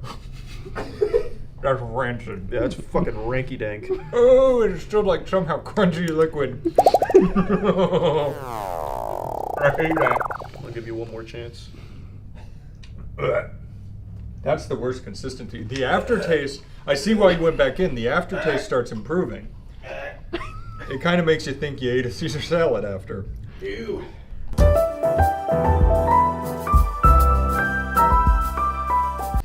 I can tell the guys are really excited for their last one. There's so much energy in this room. Here I come, I'm cinnamon. It's electric. Woogie, woogie, woogie, woogie. I feel bad about this one. He went into his NPC voice to say that. I want to make a disclaimer: no mats were harmed in the blending of this of this sushi. What kind of It's a sushi? spicy tuna roll. Is it from? It's from Publix. Yep. Do they do sushi well? They do. I've never done their sushi. I usually like sushi. They do Sushi Wednesday where it's like $5 for a roll. So usually on Wednesdays, Lindsay and I go and get some. It's good. We should probably wait until next Wednesday then. The whole thing. Just No. You gotta try one because you can see if it's better blended or not. Oh, you're right. You're right. Actually. Here, go ahead. You try one. So I'll take this bite. Okay. And you take the other bite. Wait, but that's Take the other bite. I don't Matt. want that bite. I don't want that bite. What? I don't want it. You eat that. If you're gonna make me eat one, you eat that. Give me this. You can do it, Matt. Attaboy. Chew. Pretend you're eating something else. Plug your nose. It's spaghetti and meatballs. Just plug your nose, it'll help with the... Yeah. Don't worry, it'll be better blended. Oh, the wasabi. Yeah, put all the wasabi in there too. Well, it's got to be the whole meal. Yeah. That was not a very good roll. Sorry, that had to be the one for you, Matt. I'm so close. You got it. This is your Gordian knot to cut, big guy. Come on, Bubba.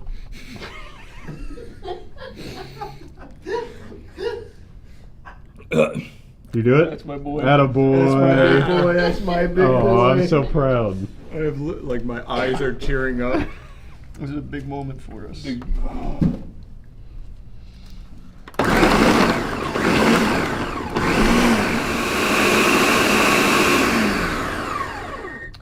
That's as good as that's gonna get. I want to go home.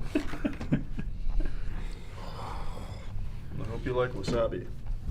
Oh wow, I can smell that bad boy. Pour one out for the boys. The second half got better. I swallowed the tuna whole. I kept trying to get my teeth through it. I couldn't. This is the last thing and then you're done. Yeah. Well, see, the other thing is, one, I hate seafood, and two, sushi makes me sick from the fucking and the spicy mayo. It's literally my kryptonite. And look at how strong I you are am now. in cold sweats currently. Well, wait till you try the mush. That was better. Yeah, you both are That fine. was better. Pretty fucking good, actually. That's actually much better. That's pretty good. So now when you order, if you want to get fish at a restaurant, just ask them to blend it first. Yeah, can you throw that in the super cooker, or what is this, the Ninja? That was so much better. I could just eat it. Yeah, that was good. I just did. I did. Okay. Any sign-off words? No, I just feel bad. Like, physically. You guys, your energy is so horrible. low right Yeah, I feel now. fucking That awful. last one, I like gagged enough that I got the tears in my eyes and the cold sweats because my body thought I was about to puke. That I have a terrible headache. Does that count as workplace harassment? Man, what a journey. What Okay. a day. That was fun. Enjoy your blended food, everybody. Have fun. You're welcome. Bye. Bye, everybody. Many of you watching this may have been experiencing a problem that you don't have an answer to, and it's left you cold, alone, and scared. But don't worry, I'm here to shine a light in your life and give you the answers you've been seeking. Over the last couple days, a lot of you watching this have probably experienced YouTube running slower than me after a night of heavy drinking. And there's a reason for it. It's not your fault. You're blameless here. You're a victim. Over the last few days, many innocent users have reported issues with YouTube where videos either won't load, will endlessly buffer, completely freeze their entire browser, and just a numerous smorgasbord of other problems when trying to watch YouTube videos or even just use YouTube as a platform. And there's still a little confusion around exactly what happened here. There was a lot of scrambling and panic to figure out what's going on. If it was on YouTube's end, did they secretly roll out an update that ended up fucking itself in the ass or something? Or what exactly is happening behind the scenes? But one thing that has been confirmed is that this doesn't apply to everybody, but everyone that is affected has one thing in common: ad blockers. So if you are one of these individuals that can't load videos right now, or videos that do load start buffering and freezing and don't really get fixed, or your entire browser slows down when you're trying to watch a YouTube video, turn off your ad block right now and it'll fix the problem lickety split. It's the one simple solution, the secret that YouTube doesn't want you to know. Try it yourself right now, and I am guaranteed that your problem will be solved instantly. Now, the cause of this isn't 100% known at the moment. Some sources are reporting that it might actually be an ad block issue as opposed to something YouTube is doing on their end on purpose. Even though this does seem like a nefarious plan YouTube might try given their stance on ad blockers over the last year, where they've made it very clear they view it as the ultimate evil. Like, they're doing their best to crack down on ad block usage, and this PC Gamer article does touch on that, but states that even though this fits into their MO, it's probably not them causing it. They even had a comment from Christopher Lawton, who's YouTube's community manager, that said, loading delays experienced by AdBlock and AdBlock Plus users are not caused by our AdBlock detection efforts. And then goes into more detail about all of it, and even mentions that that statement can be taken with a pinch of salt, given YouTube's track record. Now, obviously, I'm super dumb stink brain when it comes to very technical things like this. However, when I started experiencing this problem a few days ago, I tested on multiple browsers with like native built-in AdBlock and still got the same problem. So I don't know if it's specific to just AdBlock and AdBlock Plus. It seems like it's a more widespread issue than that, which leads me to personally believe YouTube has some kind of hand in this at the moment. The motivation for doing something like this should be pretty clear. They'd want to drive users to either turn off their AdBlock or subscribe to YouTube Premium, which gives you the ad-free experience, and I've tested with my YouTube Premium account, no problems whatsoever. None. Not a single hiccup. Smooth sailing. So if this really is part of YouTube's strategy here to get users to do one of those two things, that shit is tragic. To ruin their service for anyone that doesn't play by their no ad block rule or pay for it is rough. That's brutal.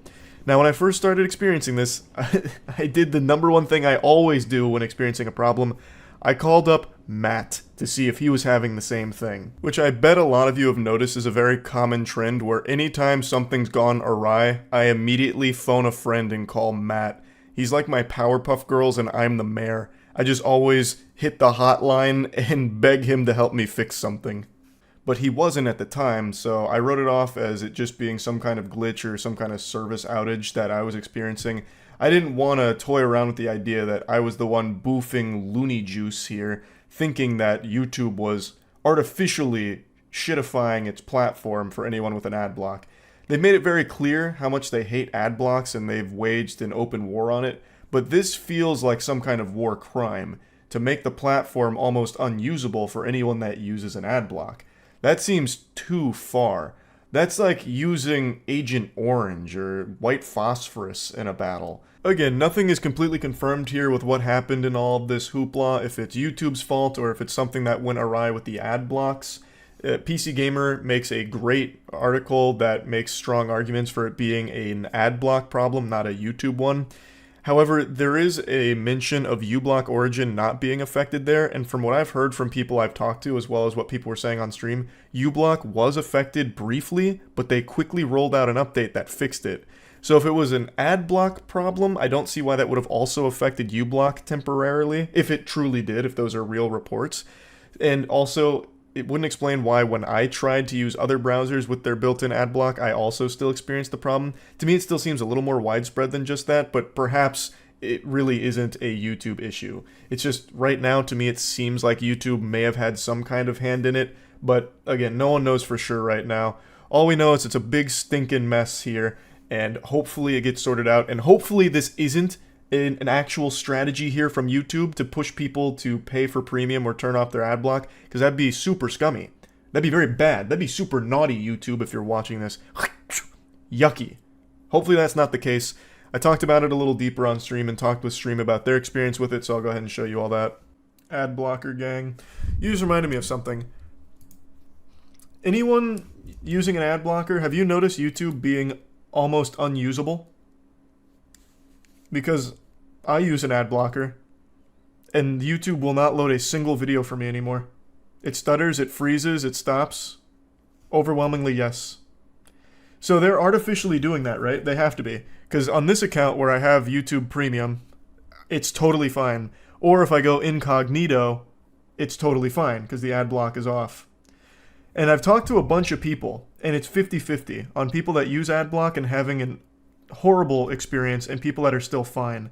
So I'm thinking what's happening is they're rolling out, like very slowly and subtly, this artificial shitification of this YouTube service if you're using an adblock. So instead of just going whole hog so everyone's experiencing it, it's only certain people, like certain chunks. Yeah, that's actually already been confirmed. Has it? I haven't heard about it. I remember there was like a theory floating around a couple months ago that that might happen, but I didn't think that got confirmed. YouTube is on a war against ad blockers. The video platform has been deliberately reducing its site speed for viewers who use ad blocker. The strategy of slowing down the platform started last year and is now reportedly reaching more users. This was reported 22 hours ago from Ars Technica as well. Yeah, wait, this is actually confirmed. No tinfoil hat conspiracy here. This is the goddamn truth. A video at the top of Reddit post shows what some users are seeing. A video with an ad block on can't load quick enough to keep up with the playback speed, which isn't normal, it's maybe 2x, and has to pause at around 30 seconds. Turning off the ad block immediately improves loading performance, with the white line on YouTube's progress bar showing significantly more buffering runway. Users report that the ad block detection causes strange issues like lag. Yes, it doesn't work sometimes. That makes full screen or comments not work, or Chrome being unable to load other web pages while YouTube is open. It like tanks the entire performance of your PC if you try and use YouTube with an ad block right now, for me. They're not just fighting ad block, they're actively making non-premium account usage worse. I don't know, because if I just turn off the ad block, it fixes it right away. So I feel like it's just ad block. Obviously trying to push you subtly to get premium, but if you turn off ad block, it fixes it. And I've tried this with every browser too. When ad block is on, it shitifies the experience on YouTube. When adblock is off, it's fine. I've done this with every browser I can find right now, except Edge, because I'm not even going to bother. But everything I try it on, this happens. So that's why videos keep lagging. Yeah, that is 100% why. If you turn off your adblock right now, I guarantee whatever video you're trying to watch, smooth sailing. I literally looked this all up and they updated uBlock Origin and fixed it. Well, if you're using uBlock, I guess maybe that fixes it. I don't know. I don't use uBlock. I just use the ad block. And then I use the built-in ad block for the others as well. Maybe that's also the reason for the audio lags during your stream on YouTube. Oh, interesting. Yeah, for everyone that reports the audio lag occasionally on YouTube streams, maybe it is because of the ad block. That is very interesting, because Twitch doesn't have that problem, and it's not an OBS problem because I can see it on my end. So maybe that is why. It lags your entire browser if you have a YouTube tab open with adblock. Yeah, that's what I was just saying. It makes the entire fucking computer run worse if you do that. It's crazy. It's craziness. That has to be illegal, right? Am I on crazy pills right now, or is that like actually illegal? Tanking your service to try and push people to a paid version of it or something? There's no way that's allowed. What would that even be called? Extortion. I don't know about extortion. That might not apply. They own it, they can do what they wish, they believe. Yeah, but you can make an argument that YouTube is somewhat of a monopoly, and by tanking its service like this to try and push you to the premium or whatever, or punish users for trying to use its service in a free capacity, that it's gotta be some kind of violation. Like, there's absolutely some kind of consumer protection for shit like that. Apple did it with their phones to push its users to get new phones. And didn't they face a huge issue for that? Yeah, iPhone owners were part of a class action lawsuit against Apple alleging it deliberately slowed down its old iPhones to get people to upgrade to the latest model, and they're finally getting their payout. A judge has cleared the way for the payments to proceed, as reported last week by SiliconValley.com. So they did face repercussions for it. You can't do that, really. Oh, and they're paying out $113 million. That's some big clams. That's literally nothing to Apple, though. No, but it's still a big settlement. And it still shows that you can't do that. Like, you're not really allowed. Have you had a gooning sesh today, brother? You need Jesus. ASAP. God bless. Good Lord. No gooning for me today. Dude turned off the ad blocks and the computer's running 100% better. That's actually insane. I know, it's not a conspiracy. They are actually just doing it. Guys, gooning is just jacking off. Oh my god, don't you ever say that again. Not in this dojo. Not in this sanctuary. Gooning is like 10 levels above just jacking off. Watch what you say, mister. Wash your mouth out with some soap. Everyone seems to be constantly scrambling in a frenzy for social media interaction or views, and in the words of a great douchebag, attention is the most valuable currency. And right now, people are eating each other alive for it. Like, even just recently, we saw the Stanley Cup craze, where people were going feral, absolutely ballistic, like peeling flesh from bone to get their hands on a new limited edition Stanley Cup so they could go home and film a TikTok for it for a couple updoots and brownie points online to let people know that they're part of the cool trend. And as this has continued to be the focal point for our species, this internet attention, the pursuit of it has gotten really depraved. Over the last few years in particular, on YouTube specifically, we have seen so many people try some extremely dangerous things in order to stand out from the crowd, whether it's really dangerous or cruel pranks, people getting themselves shot for the sake of their content, or getting themselves even killed for the sake of trying to produce content that'll get a lot of eyes on it. Like, shit, it's in streams too. Half of Kick right now is just the most hateful garbage from people trying to be incendiary and get themselves beat up in a fight. Just like, watch me get my ass beat, episode 500 with Jack Doherty. And it's there because it's supposed to be shocking. And it's just an awful direction, but that's kind of the content pill society has taken recently. And that brings me to what I want to talk about today. My friends and I like to joke around with this concept, and sometimes we'll brainstorm some of the most degenerate video ideas imaginable. Ideas we'll never actually do. But sometimes we'll cook up something so foul that it becomes a really tasty treat to play around with as like an idea. So I wanted to take you into the kitchen today and show you this secret recipe for a particular formula that we thought was just entertainingly awful. This is perhaps one of the worst ideas we've ever had for a video, and I just have to share it because I do think about it from time to time. Not as a piece of content that should ever be made by any sane human being on the planet, but just as something that is so fucked up that I can't help but giggle at the absurdity of it. Would you ever donate sperm? Okay, this is another idea I think we'll never actually do, but it's an idea we tossed around as a joke that I think about from time to time. I don't know if I ever said this on stream. It's a diabolical idea. I want to preface by saying that. If all of us donated sperm, and when you donate sperm, there's like a whole process you have to go through to make sure you're like okay to do that, and that people would choose your sperm and all of it. Like there's a whole bunch of bells and whistles and hoops to jump through for it. You can't just go there and be dumping DNA willy-nilly. But we thought it'd be really fun if we went as a group to do that, and someone uses our sperm. I think you get notified if it gets chosen, like if someone's using your load. And we would make a video checking in on the families that used our sperm in 18 years and see who had the most successful child. To see whose sperm was like the mightiest and produced the best offspring. But it's kind of a fucked up thing to do. But as a concept, it's like, that's kind of fire. Like, no, my kid's actually the best. Look at this.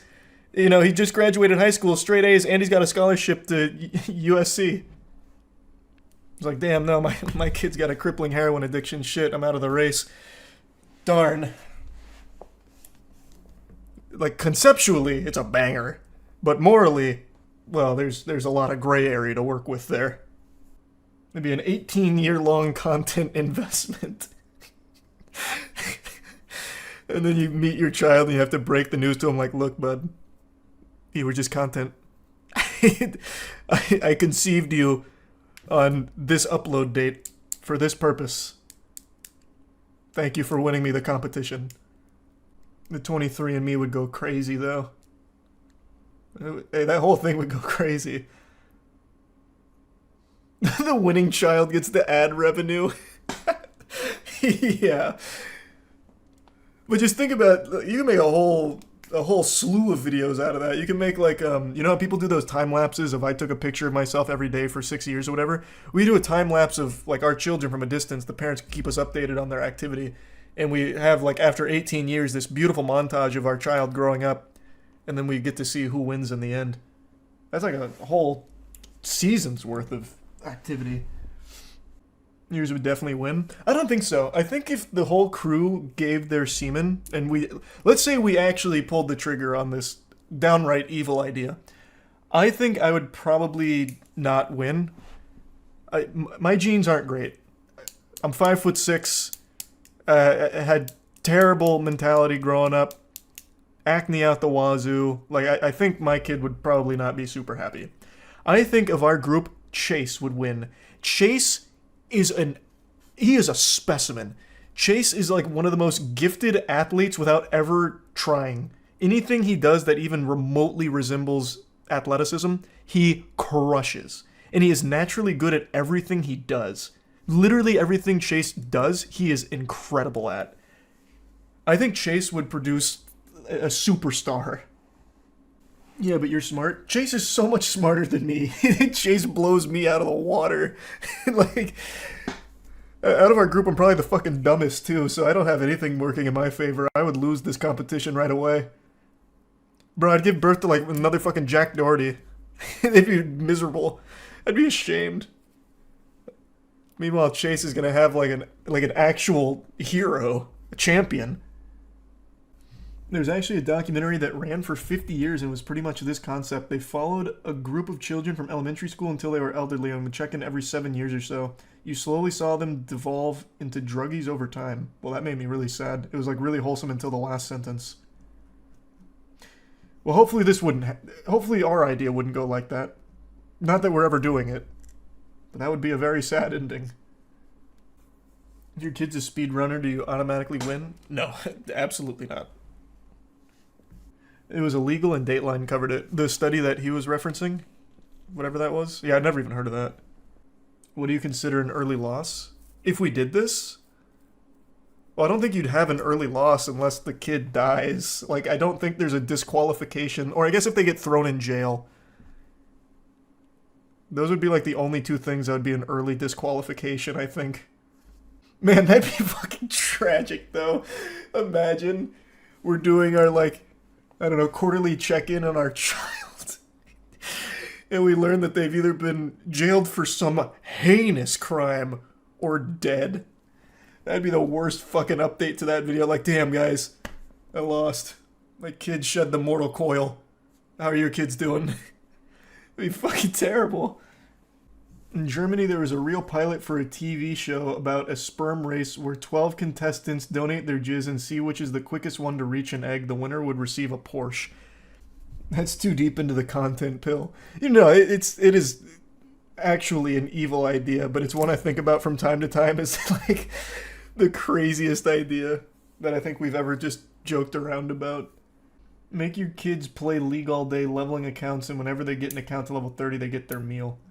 That's just torture. Ours is more humane than yours. Fucking maniac over here. Jesus Christ. Would you ever want to have kids? I talked about this a little bit on stream. I don't have any plans of that anytime soon. I legitimately think if I had a kid, I'd feel bad. My kid would undoubtedly be short. I don't think somehow my father's tall genes skipped my generation and the next one would get it. So my kid's going to be around my height, 5'6", probably, unless the woman is super tall. So I feel like I'd feel bad for him because it's not easy, especially with social media. Constantly getting picked apart for every small insecurity or weakness you could ever imagine for yourself. And short is like the most commonly accepted one that's still fine. Like no one bats an eye when you're insulting someone for being short. So I feel like the kid would need a very strong chin, and there's just a good chance he wouldn't have it. If I ever wanted a kid, I'd probably adopt. There's so many kids without a home right now. There's an overabundance of kids that don't have a home. Is your mom short, or did you get unlucky? My mom's short, my dad's super tall. And I got the height aspect from my mom. Mom's 5'2", dad's 6'5". So I went closer to my mom. I didn't even split the middle. The middle would have been around like 5'8", 5'9". It's sad you think that just get your height. I'm fine with it. I can handle it. But not everyone can. There's a real thing called short man syndrome. Like, legitimately, it is a thing.